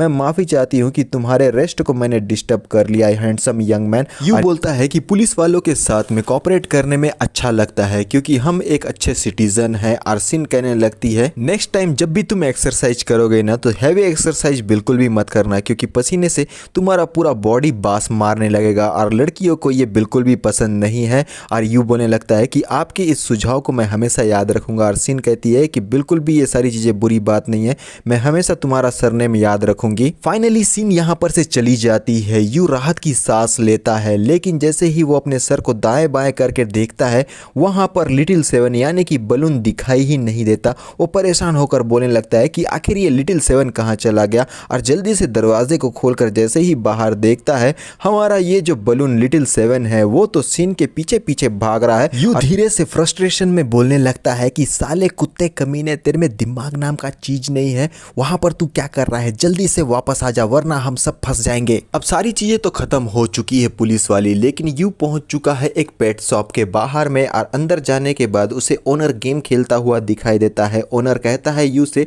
कि आप यहाँ पर अपने आप से सारी चीजों को देख लीजिए। और यू बोलता है कि ठीक है, और अपने मन में कहने लगता है कि ऐसा लग रहा है ये जो शॉप ओनर है ना वो बिल्कुल भी नोटिस नहीं कर रहा है कि मैं यहाँ पर क्या करने वाला हूँ। मेरे प्यारे खरगोश, मैं सबसे पहले तुझे चूज करता हूं क्योंकि मुझे अपना शैडो सर्वेंट एबिलिटी का इस्तेमाल करके देखना है कि आखिर मैं इससे क्या क्या कर सकता हूं। और हाथ को इस रैबिट की तरफ बढ़ाकर कहता है शैडो सर्वेंट। और चारों तरफ हम लोगों को डार्क कलर की एनर्जी निकलती हुई दिखाई देती है जो कि इस रैबिट की तरफ ही आगे बढ़ गई है। रैबिट का यहाँ पर फेशियल एक्सप्रेशन जो अभी क्यूट था वो पूरी तरीके से स्कैरी हो गया है क्योंकि ये एक सीरियस स्कैरी रैबिट में चेंज हो गया है। और यू खुश होते हुए बोलने लगता है कि मेरे ख्याल से मेरा ये जो एक्सपेरिमेंट था वो सक्सेसफुल रहा। अगर तुम में से किसी को ये बात जाननी है कि मैं ये सारी चीज़ें क्यों कर रहा हूँ तो तुम लोगों को मेरे आफ्टरनून के फ्लैशबैक में जाना होगा जहाँ पर शैडो सर्वेंट की एबिलिटी हमारे यू के पास में आई थी। और यू बोलने लगता है अगर ये एबिलिटी मेरे पास में है तो यहाँ पर एडिशनल ह्यूमन फॉर्म भी ज़रूर होगा। क्लियर कट बात यह है कि किसी भी लिविंग बींग्स की परछाई को कट करके उसका इस्तेमाल अब हमारा यू शैडो सर्वेंट के तौर पर कर सकता है। यहाँ पे सचमुच में ह्यूमन फॉर्म सर्वेंट का ऑप्शन मौजूद है जहाँ कोई भी एनिमल ह्यूमन फॉर्म में लेकर हमारे यू की तरफ से फाइट कर सकता है। लेकिन फिलहाल के लिए मेरा बड़ा सवाल ये है कि आखिर मुझे शैडो और लाइफ कहाँ पर से मिल सकता है। क्या मैं ह्यूमंस का इस्तेमाल करूँ या फिर इवल लोगों का इस्तेमाल करूँ? नहीं, मुझे ऐसा नहीं करना चाहिए। अगर मैं इस रास्ते पर चलता हूँ तो मुझे कुछ ऐसे ह्यूमंस मिल सकते हैं जो आर्मी से रिलेटेड हैं और कुछ अवेकनर्स भी होंगे जिनका सामना करना मेरे लिए बिल्कुल भी ठीक नहीं होगा। और इसी वजह से मैं इस पेट एनिमल शॉप में आ चुका हूं। जैसा मैंने एक्सपेक्ट किया था मैं इस टेस्ट में सक्सेसफुल हो चुका हूं, लेकिन इतना थोड़ा सा शैडो बिल्कुल भी इनफ नहीं होगा एक ह्यूमन शेप के फॉर्म को बनाने में। यू ओनर से पूछता है कि बॉस मुझे बताइए कि इस रैबिट के केज का अब कितना पैसा लेंगे। ओनर कहता है क्या तुम्हें पूरा का पूरा केज चाहिए? अब ओनर खुद जाकर इस केज का पूरा प्राइस और जितने भी चार्जेस है वो सारी चीजें हमारे यू को बता देता है। और यू बोलने लगता है कि ये तो बहुत ही ज्यादा एक्सपेंसिव है। और ओनर बोलने लगता है ये बिल्कुल भी महंगा नहीं है क्योंकि आउटसाइड के वर्ल्ड में बहुत ज्यादा केओस चल रहा है, इस वजह से ये जितने भी रैबिट्स है इन लोगों का मार्केट प्राइस बहुत ज्यादा इंक्रीज हो चुका है, लेकिन फिर भी मैं तुम्हें काफी सस्ते में दे रहा हूँ। और यू बोलने लगता है कि क्या हो अगर मैं बाकी के केजेस को भी खरीद दूं जिनमें बर्ड और ये चूहे भी शामिल हो, तब तब जाकर ये ओनर थोड़ा सा वैलिड प्राइस बताता है और यू कहता है कि ठीक है, ये हम दोनों के बीच में डील रहा। और ओनर सीधा इन केज को उठाकर हमारे यू को देने लगता है। यार कुछ ही पल की बात थी कि यू ने इनके सारे शेडोज और लाइफ को अपने पास में अब्जॉर्ब कर लिया है। बेचारे जानवर बेवजह ही मारे गए। ये बहुत ही निर्दयी आदमी है और कहने लगता है कि सचमुच में ये बहुत ज़्यादा अच्छा था और फिलहाल के लिए अपने ह्यूमन फॉर्म के सर्वेंट को क्रिएट करने के लिए इतना तो इनफ होगा। यू अपने शैडो सर्वेंट एबिलिटी का इस्तेमाल करते हुए कहता है, चलो मेरे फोर्थ शैडो सर्वेंट्स जल्दी से बाहर आ जाओ। हम लोगों को डार्क कलर के शैडोज निकलते हुए दिखाई देते हैं जो कि धीरे धीरे करके अपने ह्यूमन फॉर्म में आ रहे हैं। लेकिन फिलहाल के लिए ये बहुत ही ज़्यादा स्कैरी सीन है। यार कुछ ही पल की बात थी, 3 शैडो सर्वेंट हमारे यू के सामने में अपेयर हो चुके हैं और यू उनको देखते हुए कहता है कि सीधे खड़े रहो, मुझे अच्छी तरीके से देखने दो तुम लोगों के स्ट्रक्चर को। ये जो शैडो सर्वेंट है ना, इसकी आंखें मेरे को थोड़ा सा अल्ट्रॉन के समान दिखाई दे रही है। हमारा यू बड़े ही गौर से इन शैडोज को निरीक्षण करना शुरू कर देता है। ये शैडो अपने दोनों आंखों से यू को देखने लगा है और तभी हमारे यू के साथ में अजीबोगरीब सी कुछ चीज़ें होने लगती है, जैसे कि हमारा यू को शायद नशा सा छाने लगा है और वो किसी और ही डायमेंशन में पहुंच गया है। वो बोलता है कि ये सब कुछ बहुत ही अच्छा है। तभी हमारी सिस्टम आकर यू के हाथों को पकड़ कर कहने लगती है, अननोन एग्जिस्टेंस ऑरा डिटेक्ट किया गया है, डेंजर लेवल बहुत ज़्यादा हाई है, इसे जल्दी से जल्दी इरेज कर देना होगा। यू कंफ्यूज हो जाता है। इन शैडो सर्वेंट्स ने यू के ऊपर में अटैक कर दिया है, लेकिन सिस्टम पीछे नहीं हटने वाली। वो अपने हाथ में एक ब्लू कलर के एनर्जी का कुछ पावरफुल अटैक तैयार कर देती है। यार जैसे ही ये शैडो सर्वेंट अटैक करने के लिए नज़दीक आते हैं, सिस्टम अपना ये एबिलिटी का इस्तेमाल करते हुए उन लोगों को शायद वहीं पर ही रोक देती है। ये शैडो सर्वेंट बहुत ही ज़्यादा स्ट्रगल करने लगते हैं, इनकी हालत बहुत ज़्यादा ख़राब हो चुकी है, जिसे देखते हुए यू सिस्टम से पूछने लगता है कि तुमने मुझे आकर बचा लिया, वरना ये लोग शायद आज मुझे मार ही देते। मैं तो बस इन शैडो सर्वेंट के साथ अपने कनेक्शन को फील करना चाहता था। मुझे नहीं मालूम था कि ये शैडो सर्वेंट मेरे ही माइंड के साथ में खिलवाड़ करने लगेंगे। मैं तो इस अननोन प्रेजेंस का अभी फूड ही बनने वाला था। सिस्टम कहती है ऐसी बात नहीं है, इस एंटिटी ने अभी तुम्हें नोटिस नहीं किया है, तो आगे से तुम एक्स्ट्रा केयरफुल रहना, किसी भी अरे गहरे एनर्जी को बिल्कुल भी अब्जॉर्ब मत कर लेना। भले ही ये हार्मलेस है, लेकिन फिर भी ये तुम्हारे दिमाग को पूरी तरीके से खराब कर सकते हैं। यू कहता है तो इसका मतलब ये है कि एनर्जी के सोर्स की गहराई में कुछ चीजें एग्जिस्ट करती है। थोड़ी देर के लिए सिस्टम चुप हो जाती है। यार कहती है फिर इन सारी बातों को अभी हम आपके सामने में उजागर नहीं कर सकते, तो अपने परमिशन लेवल को इंक्रीज करने के बारे में सोचिए। और यू कहता है लगता है अभी भी मैं क्वालिफाइड नहीं हूँ इस वर्ल्ड के असलियत को जानने के लिए, तो क्या अब मैं इन लोगों के साथ में सेफली कनेक्शन बना सकता हूँ अभी? और सिस्टम कहती है कि हाँ, लाइफ और डेथ का जो पावर है अब वो तुम्हारे हाथ में है। और यू कहता है शैडो से कि जल्दी से मुझे दिखाओ कि तुम लोगों के पास में कौन कौन सी एबिलिटीज मौजूद है। ये शैडो सर्वेंट कुछ करने लगते हैं और अचानक से इस जगह पर से गायब हो जाते हैं। यू कहता है तुम्हारा तो स्ट्रॉन्ग कॉन्सलमेंट एबिलिटी है और तुम्हारे एनर्जी का फ्लक्चुएशन बहुत ज्यादा वीक है, तो चलो अब देर मत करो, मेरे ऊपर में अटैक करो। और हम देखते हैं शैडो सर्वेंट अपने हाथों में वेपन लिए हुए यू के ऊपर में अटैक करने के लिए आ चुके हैं। यू भी अपने उंगली को तैयार कर लेता है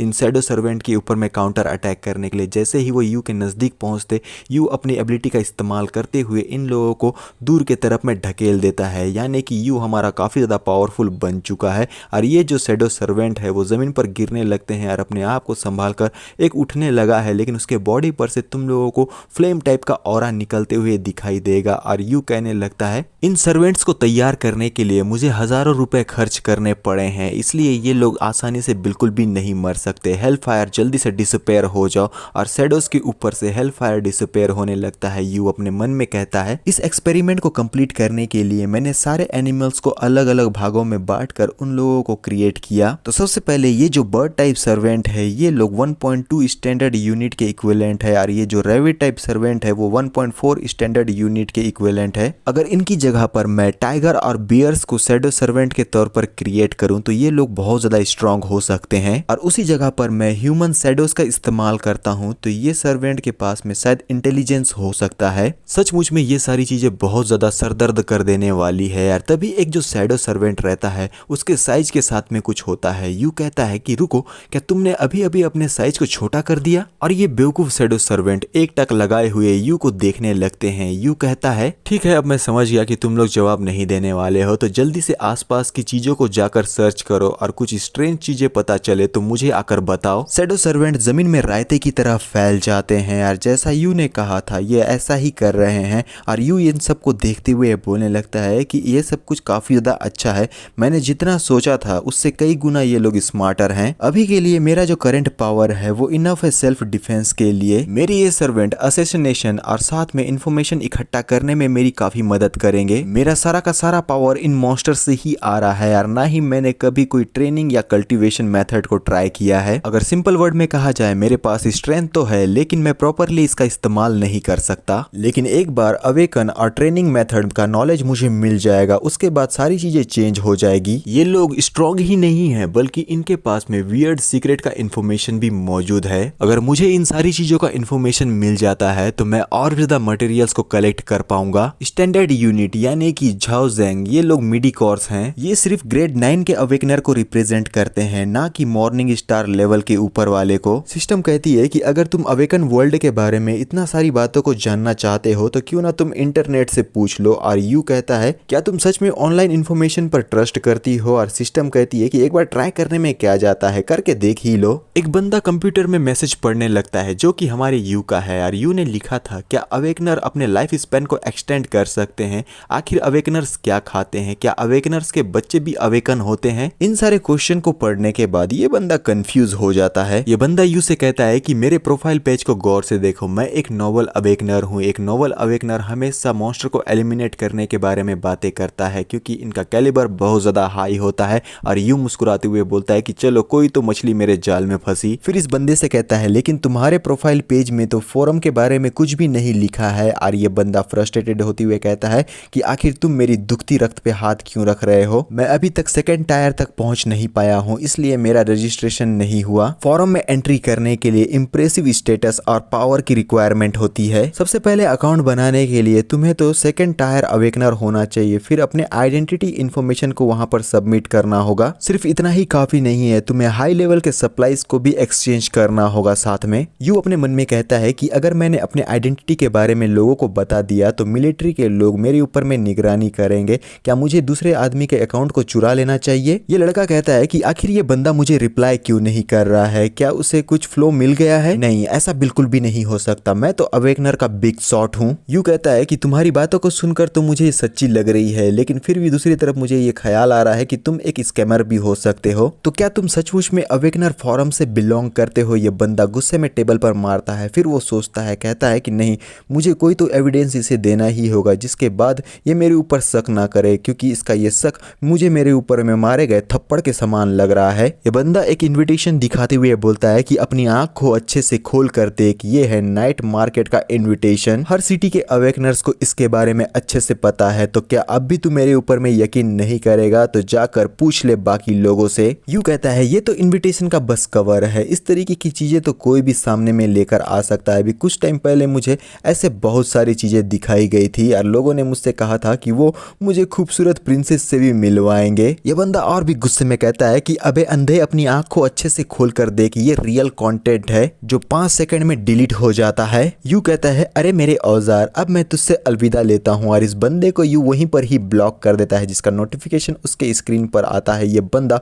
गुस्से में और भी ज्यादा तिलमिला उठता है और सीन दिखाया जाता है नाइट मार्केट का, जहां पर बहुत सारे लोग आए हुए हैं। यहाँ पर हमारा यू भी आया है मास्क को पहनकर, यानी कि अपनी आइडेंटिटी और फेस को छुपा कर। वो अपने मन में कहने लगता है कि भगवान का लाख लाख शुक्र है कि मैं इस तरीके के ड्रेस पहनकर आया हूँ, क्योंकि यहाँ सारे मौजूद लोग मेरे जैसे ही ड्रेसअप करके आए हैं, यानी कि अपनी आइडेंटिटी को छुपा कर। यू इस नाइट मार्केट के अंदर में एंट्री करने के लिए लाइन पर खड़ा हुआ है और एक उच्चा पूरा बॉडी बिल्डर बंदा 2 टिकट देने लगता है सामने वाले पहरेदार को। और ये बंदा टिकट देखते हुए कहता है कि आप दोनों अंदर जा सकते हैं।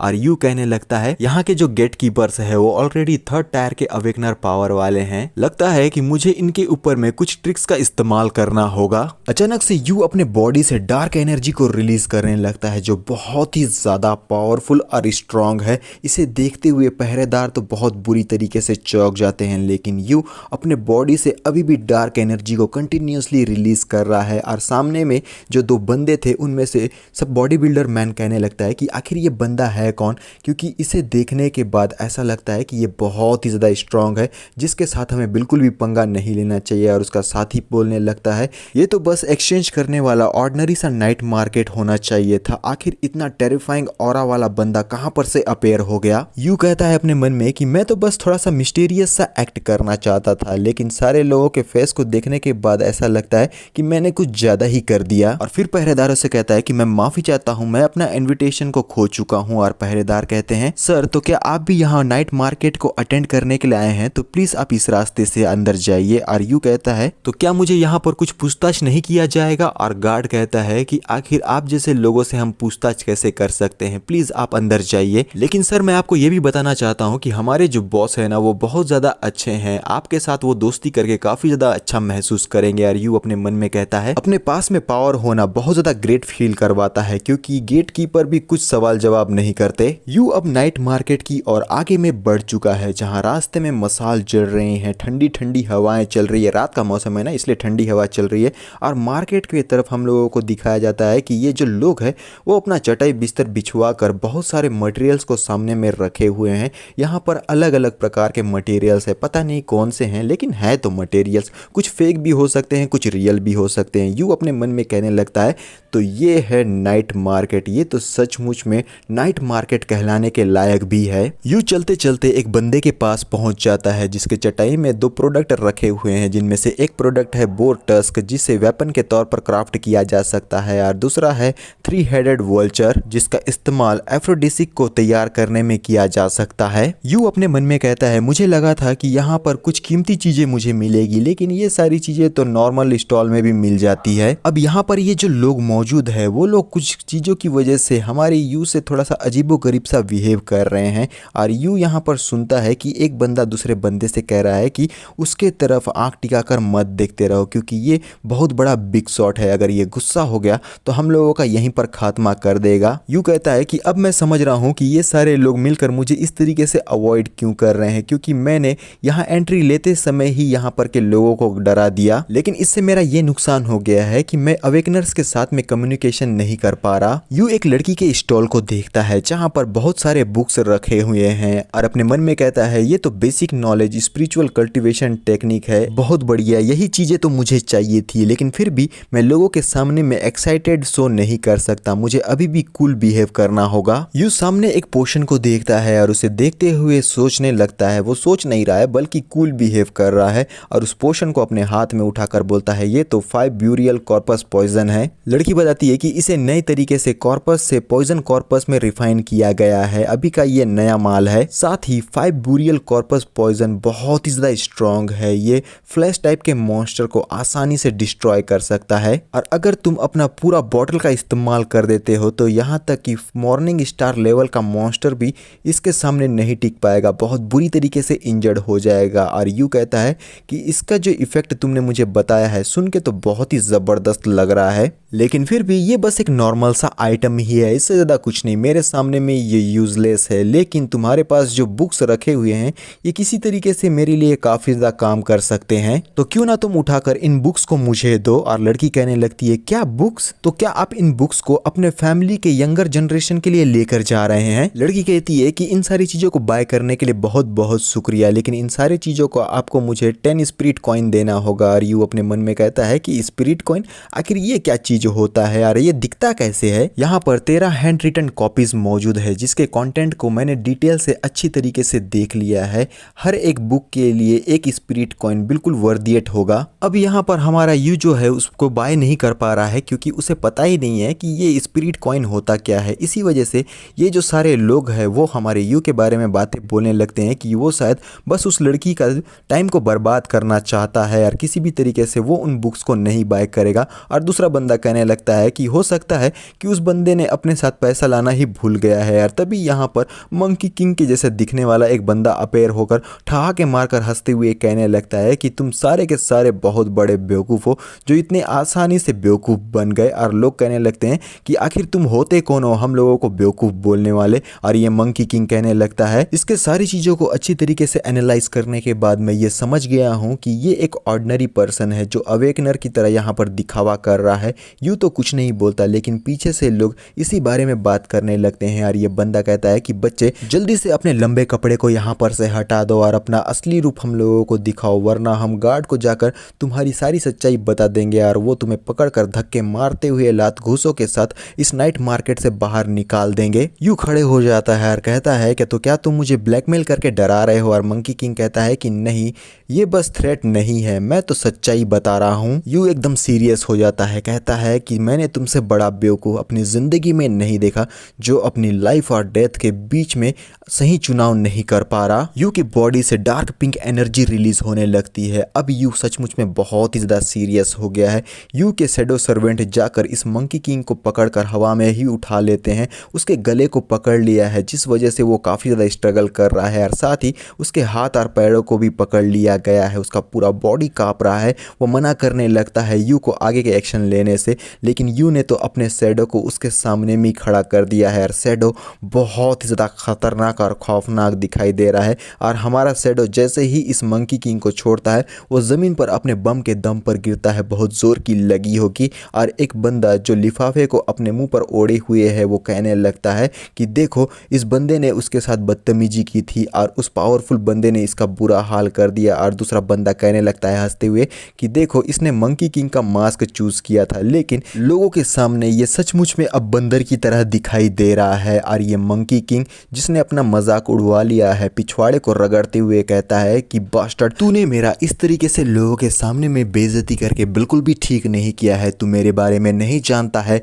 मैं हूँ सू जियो झाओ का यंगर ब्रदर और डेफिनेटली मेरा ब्रदर आज तुझे दो हिस्सों में यहीं पर फाड़ डालेगा। और जैसे ही ये कुछ आगे बोल पाता तभी इसके ऊपर में अचानक से अटैक हो जाता है। इसके हाथ तो कटकर ज़मीन पर गिर जाते हैं। वो अपने कटे हुए हाथ को पकड़कर कहने लगता है कि मेरा हाथ ये सचमुच में बहुत ही ज़्यादा दर्द कर रहा है। और यू कहने लगता है कि एक और वर्ड तू बोलेगा और उससे मैं डिससेटिस्फाइड होकर तेरे गर्दन को ही तेरे धड़ से अलग कर दूंगा। तो क्या मेरी बात को तू समझ गया? इतने खतरनाक शो को देखने के बाद लोग काफ़ी ज़्यादा बातें करना शुरू कर देते हैं यार। तभी वो शुरुआत के समय के दो बंदे आते हुए कहते हैं कि हट जाइए हम लोगों के रास्ते से, हम भी देखना चाहते हैं कि यहाँ पर कौन सा कर्तव्य हो रहा है। अब ये दोनों बंदे हमारे यू के सामने में मौजूद है और दोनों ही पार्टी एक दूसरे को देखे जा रही है। ये मास्क वाला बंदा कहता है कि इसके पास में शैडो है तो फैक्शन का कोई बंदा यहाँ पर आ गया है, ये तो काफी ज्यादा इंटरेस्टिंग हो गया। लड़की घबराती हुई यू से पूछती है कि आखिर तुम्हें क्या चाहिए, ये तो बस हैंड रिटन कॉपीज ही है, तुम जो भी चाहोगे वो सारी चीजें मैं देने के लिए तैयार हूँ, लेकिन मैं अपनी बॉडी तुम्हें बिल्कुल भी नहीं दे सकती। इन सारी चीजों से इसका कोई भी लेना देना नहीं है, तो इन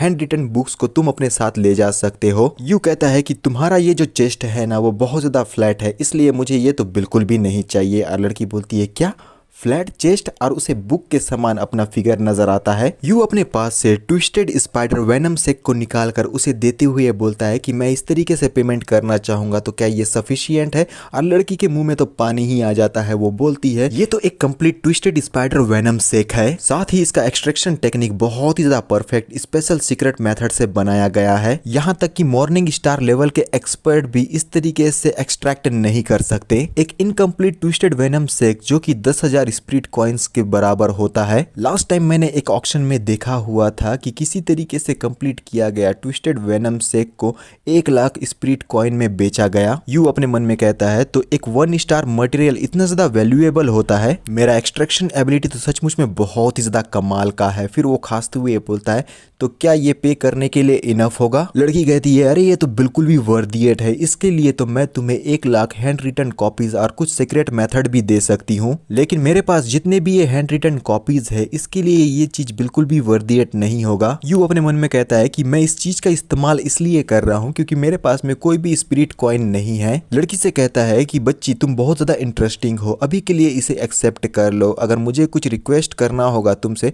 तो मैं भविष्य में आकर तुमसे जरूर कॉन्टेक्ट करूंगा। और लड़की बोलती है क्या दूसरा रिक्वेस्ट? अब लड़की का वियर्ड थॉट सुनो। वो कहती है यू से कि सर मुझे अपने ही उम्र के लोग पसंद है यार, जिसे मैं पसंद नहीं करती वो सारी चीजें मैं उस आदमी के साथ बिल्कुल भी नहीं करूंगी यार। यू कहता है मुझे तो लगता है कि तेरे दिमाग में कचरा भरा हुआ है, इतने वियर्ड थॉट तू लाती कहां पर से है, और अपने इस फिगर को देखते हुए भी तेरे पास कॉन्फिडेंस आता कहां पर से है। लड़की कहती है ठीक है, अब जबकि मैंने आपके वेनम शेक को एक्सेप्ट कर लिया है तो ये रहा आपका नोट्स, और मेरा नाम है सू सियाओटिंग, और यहाँ पर मेरा कॉन्टेक्ट इन्फॉर्मेशन साथ में एड्रेस भी लिखा हुआ है। और यू अपने मन में कहता है हैंड रिटन बिजनेस कार्ड, ये तो काफी अच्छा है। तभी यहाँ पर कुछ लोग अपनी एंट्री दे देते हैं और आते हुए ये चश्मा वाला बंदा कहता है कि हमारे रास्ते से हट जाओ वरना तुम्हारे लिए बिल्कुल भी अच्छा नहीं होगा। टिंग घबराती हुए बताती है कि ये सू जियो झाओ है। सू फैमिली के लोग यहाँ पर आ चुके हैं, आपको यहाँ पर नाइट मार्केट के सेंटर में चले जाना चाहिए क्योंकि वहाँ पर इन लोगों का दबदबा बिल्कुल भी नहीं है। और यू कहने लगता है कि सू फैमिली क्या ये सचमुच में इतने ज्यादा स्ट्रांग है। और टिंग कहती है झाओ ने एक ऑर्डिनरी पर्सन से 8 टायर में अवेकन लिया जब वो 20 साल का था, अभी वो 25 साल का है, हो ना हो अब तो वो 9th टायर में पहुंच गया होगा। और इसके फैमिली में जो ओल्ड मास्टर सू है उनका कल्टीवेशन तो 9th टायर पर है, वो काफी टाइम से कल्टीवेट कर रहे हैं, अब तक तो वो भी बहुत ही ज्यादा पावरफुल बन चुके होंगे। इस बात पे कोई शक नहीं है कि आप बहुत ही ज्यादा स्ट्रांग है, लेकिन सू फैमिली एक बहुत ही बड़ी ग्रेट क्लैन है, अगर अभी आप यहाँ पर से नहीं भागे तो काफी लेट हो जाएगा। और यू अपने मन में कहने लगता है कि 2 9th टायर के अवेकनर्स जो कि एक ग्रेट क्लैन के मेंबर्स हैं। टिन कुछ और भी बातें बोलने वाली थी लेकिन यू के शैडोज अपना अपीयरेंस दे देते हैं, वो भी डार्क स्वार्ड के साथ, और वो टिंग को पीछे के तरफ में हटा देते हैं। और टिंग बोलने लगती है ठीक है मैं तुम्हें बिल्कुल भी टच नहीं करूंगी बिग ब्रदर, क्यों ना हम लोग प्लान बनाकर इस जगह पर से सबसे पहले निकल जाएं। और यू अपने मन में बोलता है कि आखिर मैं तेरा बिग ब्रदर कब से बन गया, क्योंकि इनके जैसे जड़ बुद्धि जीवों से दूर रहने में ही मेरी भलाई है, और इन लोगों से कनेक्शन ना ही रखा जाए तो ज्यादा बेटर होगा। मंकी मास्टर कहता है कि बिग ब्रदर मेरी मदद कीजिए, इस बंदे ने मेरे हाथ को काट दिया है, आपको मेरा बदला जरूर लेना होगा और बदला होगा इसकी जान। और ये बंदा कहने लगता है कि तुम्हें मुझे बताने की जरूरत नहीं है, मुझे सारी चीजें बहुत अच्छी तरीके से पता है। झाओ यू से कहता है कि तुम्हारी इतनी हिम्मत कि तुमने हमारे फैमिली मेंबर के ऊपर में हाथ उठाकर इतने बुरी तरीके से उसे इंजर्ड कर दिया। और यू अपने बॉडी में से डार्क एनर्जी को रिलीज करने लगता है जो बहुत ही ज्यादा खौफनाक और खतरनाक है। इसे देखते हुए झाओ की तो हालत ही पतली हो जाती है क्योंकि वो जानता है कि वो यू का सामना नहीं कर सकता स्ट्रेंथ में। और तभी हम देखते हैं कि मंकी किंग के किसी ने सर को पकड़ लिया है, मंकी किंग तो चौंक जाता है और ये है झाओ जो मंकी मास्टर के गले को पकड़कर जोर से घुमा देता है। इसी के साथ में मंकी मास्टर का यहीं पर द एंड हो जाता है। सोचो पावर के सामने अपने ही फैमिली वाले लोगों को मारा जा रहा है, मंकी मास्टर जमीन पर धराशायी हो जाता है, उसका मास्क भी जमीन पर गिर चुका है और अपने घुटनों पर आ जाता है झाओ जो बहुत बुरी तरीके से कांप रहा है और कहता है मैं अपने फैमिली के लोगों को डिसिप्लिन करने में नाकामयाब रहा हूं, इस वजह से उन्होंने आपको ऑफेंड कर दिया, तो प्लीज़ मैं आपसे माफ़ी चाहता हूं और माफ़ी के तौर पर जिसने आपको ऑफेंड किया था उसका एग्जीक्यूशन मैंने आपके सामने में कर दिया है, तो प्लीज़ आप हम लोगों को इसके लिए माफ़ कर दीजिए। और यू अपने मन में कहने लगता है कि आखिर ये बंदा कर क्या रहा है, स्क्रिप्ट के मुताबिक तो ये सब कुछ नहीं होना चाहिए था, एक नॉर्मल विलन की तरह इसे आकर मेरा सामना करना था, लेकिन ये तो अपने ही फैमिली वाले को मार रहा है। अब दोनों ही पार्टी एक दूसरे को कंफ्यूजन में देख रही है। यहाँ पर झाओ को लग रहा है कि यू शायद उसके ऊपर में अटैक कर देगा और यू कंफ्यूज है कि आखिर एक फैमिली मेंबर वाला अपने ही दूसरे फैमिली मेंबर को कैसे मार रहा है। झाओ अपने मन में परेशान होकर कहने लगता है कि आखिर ये बंदा बात क्यों नहीं कर रहा है, क्या उसे मेरे एक्शन से बिल्कुल भी सेटिस्फेक्शन नहीं मिला। और अपने पास से स्पिरिट कॉइन का एक पोटली निकाल कर देते हुए बोलता है कि कंपनसेशन के तौर पर हमारी सू फैमिली आपको 1000 स्पिरिट कॉइन दे रही है, तो क्या आप किसी तरीके से सेटिस्फाइड हैं सर? मैं आपको पक्के तौर पर कहता हूं कि हमारी सू फैमिली का कोई भी मेंबर आपके कटिंग शैडो लाइनेज के ऊपर में ऑफेंड कभी भी नहीं करेगा। और यू अपने मन में कहने लगता है कि कटिंग शैडो लाइनेज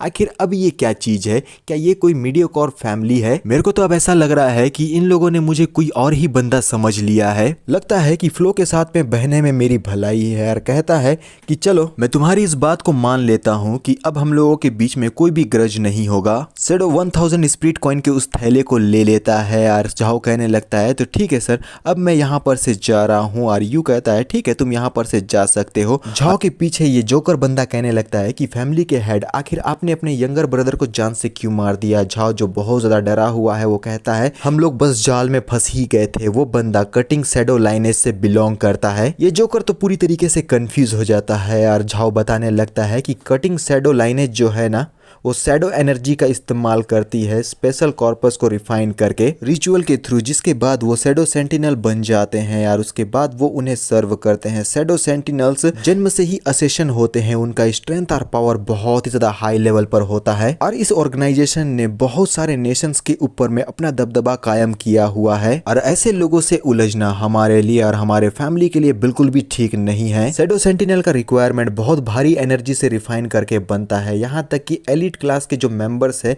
किसी एक के पास ही शैडो सेंटिनल होता है और जिसका हम सामना करके आए हैं उसके पास तो 3-3 शैडोज थे। तो समझो वो बंदा कितना ज्यादा पावरफुल होगा। कोई अचानक से आकर मुझे ये बताता है कि मेरे यंगर ब्रदर के ऊपर में अटैक करके उसे इंजर्ड कर दिया गया है। ये कोई हम लोगों की सू फैमिली को डिस्ट्रॉय करने के लिए ट्रैप बिछाया गया था। भगवान का लाख लाख शुक्र है कि मैंने सारी चीजों को देखकर समझते हुए हैंडल कर लिया और कुछ भी गलत नहीं हुआ। और दूसरा बंदा कहता है कि फैमिली हेड, आप तो सचमुच में बहुत ही ज्यादा कमाल के हैं। जाओ चौंक कर बोलने लगता है कि रुको, क्या हो अगर किसी ने सू फैमिली के बारे में गलत सीधी बातें फैला दी, उसके बाद हो सकता है कि ये बंदा आकर मुझे जान से मार दे। अच्छा यही होगा कि मैं फैमिली के हेड का जो पोजीशन है वो किसी और को दे दूं, इससे कम से कम मेरी जान तो बच जाएगी। और एक बंदा आते हुए बोलता है कि नहीं सर, ये बिल्कुल भी पॉसिबल नहीं है क्योंकि फैमिली के हेड तो आप ही रहेंगे, आपके बगैर तो हम पूरी तरीके से डिस्ट्रॉय हो जाएंगे। दूसरा बंदा कहता है कि फैमिली हेड, आपके बिना मैं भी यहाँ पर बिल्कुल भी काम नहीं करूंगा, पूरी फैमिली बिखर जाएगी। यू अपने मन में कहता है कि उस लड़की के बुक्स के अलावा कुछ भी अच्छा नहीं हो रहा है, सब चीजें बहुत ही ज्यादा बोरिंग है। आखिर ये झाओ बिना फाइट किए हुए मुझसे भागकर दूर क्यों चला गया, इसमें मेरे को बिल्कुल भी मजा नहीं आया। लड़की अपने मन में मुस्कुराती हुई कहने लगती है कि सचमुच में ये बंदा बहुत ही ज्यादा पावरफुल है, यहाँ तक कि सू फैमिली भी इसे ऑफेंड नहीं करी बल्कि इससे डर कर पैसे देकर ही यहाँ पर से भाग गई। सचमुच में ये बंदा बहुत बड़ा बिग शॉट है। तभी साइड से एक टकलू आकर बोलता है कि सर, और हमारा यू साइड में मुड़कर देखते हुए बोलता है कि आखिर अब तुम मुझसे क्या कहना चाहते हैं। और टकलू बोलने लगता है कि हमारे नाइट मार्केट के जो बॉस है वो पर्सनली आपसे मिलना चाहते हैं। और यू बोलता है ठीक है, मैं तुम्हारे साथ चलने के लिए तैयार हूँ। और लड़की कहने लगती है कि बिग शॉट, मैं भी आपके साथ में चलूंगी। साइड में एक बहुत ही लंबा हाइट वाला बंदा कहता है कि देखो उस पीले रोब वाले बंदे को, ये सचमुच में बहुत ही ज्यादा मिस्टीरियस है। यहाँ तक कि वो ज्यादा कुछ भी नहीं बोला लेकिन फिर भी मेरे बॉडी पर और चेस्ट में एक प्रेशर जैसा मुझे महसूस हुआ, ऐसा लग रहा था जैसे कि मैं सांस भी नहीं ले पा रहा। और दूसरा बंदा कहता है कि तूने बिल्कुल सही कहा यार, अब जबकि हम उसके नाम को नहीं जानते हैं तो क्यों ना हम उसे येलो रोब्ड किंग बुलाएं। और लंबा वाला बंदा कहता है कि मेरे ख्याल से ये नाम इसके ऊपर में एकदम परफेक्टली सूट करता है। और सीन दिखाया जाता है उस बॉस के तरफ, यानी कि नाइट मार्केट के बॉस के घर के बाहर, जहां पर गार्ड कहने लगता है कि सर आप अंदर चले जाइए, बॉस आपका वहीं पर इंतजार कर रहे हैं। पेड़ के नीचे में 3 लोग चेयर पर बैठे हुए चाय पीते हुए नजर आ रहे हैं। हमारा यू और टिंग दोनों ही इस जगह पर आ चुके हैं। ये हैंडसम बॉय एक पैनी निगाह से चमकती हुई आंखों के साथ यू के अंदर झांकने की कोशिश कर रहा है। और यू अपने मन में कहता है तुम शायद मॉर्निंग स्टार लेवल के हो लेकिन तुम मेरे अंदर झांकने की कोशिश कर रहे हो, ये मैं बिल्कुल भी नहीं होने दे सकता। वो अपने टाइम शेल्टर को एक्टिवेट कर देता है। यू के हाथों में वॉच दिखाई दे रहा है, उसके बॉडी पर से डार्क एनर्जी या फिर शैडो निकलना शुरू हो चुका है। और ये जो बंदा है वो शायद यहाँ टिड्डे का इस्तेमाल कर रहा है, जो टिड्डा सीधा जाकर हमारे यू के हाथ में बैठ चुका है। उसकी आंखों में अभी तक जो कुछ भी हुआ है उन सारी चीज़ों का फ्लैशबैक दिखाया जा रहा है। और यू के साथ में एक टाइम भी चल रहा है, पता नहीं इससे क्या होगा, लेकिन जो भी होगा इस बंदे के ऊपर में बहुत बड़ा बैकफायर होने वाला है। और अचानक से इस बंदे के साइड में कुछ तेजी की रफ्तार से जाता हुआ दिखाई देता है। उसके दिमाग में कुछ उथल पुथल हो चुका है। वो अपने मन में कहने लगता है कि आखिर ये क्या था, ये सुनहरा टिड्डा इनफ है पूरे आसमान को ढक लेने के लिए, लेकिन पास्ट और फ्यूचर को इग्नोर करते हुए ये सारी चीज़ें मेरे साथ में क्या हो रही है। नहीं, मुझे यहाँ पर से जल्दी एस्केप करके निकलना होगा। और वो जैसे ही अपने होश में आने की कोशिश करता है उसके मुंह से बहुत बुरी तरीके से खून निकल जाता है। और साइड वाला बंदा कहने लगता है कि मास्टर, आखिर आपके साथ में ये क्या हो रहा है। और इस मास्टर के मुंह से बहुत ही ज्यादा मात्रा में खून निकलकर जमीन पर गिरने लगता है। और ये बंदा गुस्से में अपने साइज साइज को बड़ा करते हुए बोलता है कि तुम्हारी इतनी हिम्मत कि तुमने हमारे मास्टर के ऊपर में अटैक किया, इसका भुगतान तुम्हें करना होगा। अपने पावरफुल फिस्ट के साथ वो यू के ऊपर में अटैक करने के लिए गुस्से से आगे बढ़ चुका है। यू उसके अटैक का इंतजार कर रहा है। तभी पीछे से वही बंदा जिसके मुंह से खून निकल रहा था वो चिल्लाते हुए बोलता है कि गोस्ट बियर अपने मैनर्स को ध्यान दो। और ये बंदा वहीं पर रुकते हुए बोलता है ठीक है मास्टर, जैसा आप कहें। और ये बंदा ग्रीट करते हुए यू से कहता है कि मेरा नाम है ली चेंग, मैं फेडरल स्पेशल डिपार्टमेंट से हूं और मैं आपको अपना रिस्पेक्ट शो करता हूं। और इसी के साथ हमारा ये पार्ट यहीं पर खत्म हो जाता है। तो अभी के लिए बस इतना ही, मिलते हैं नेक्स्ट पार्ट में। तो बाय।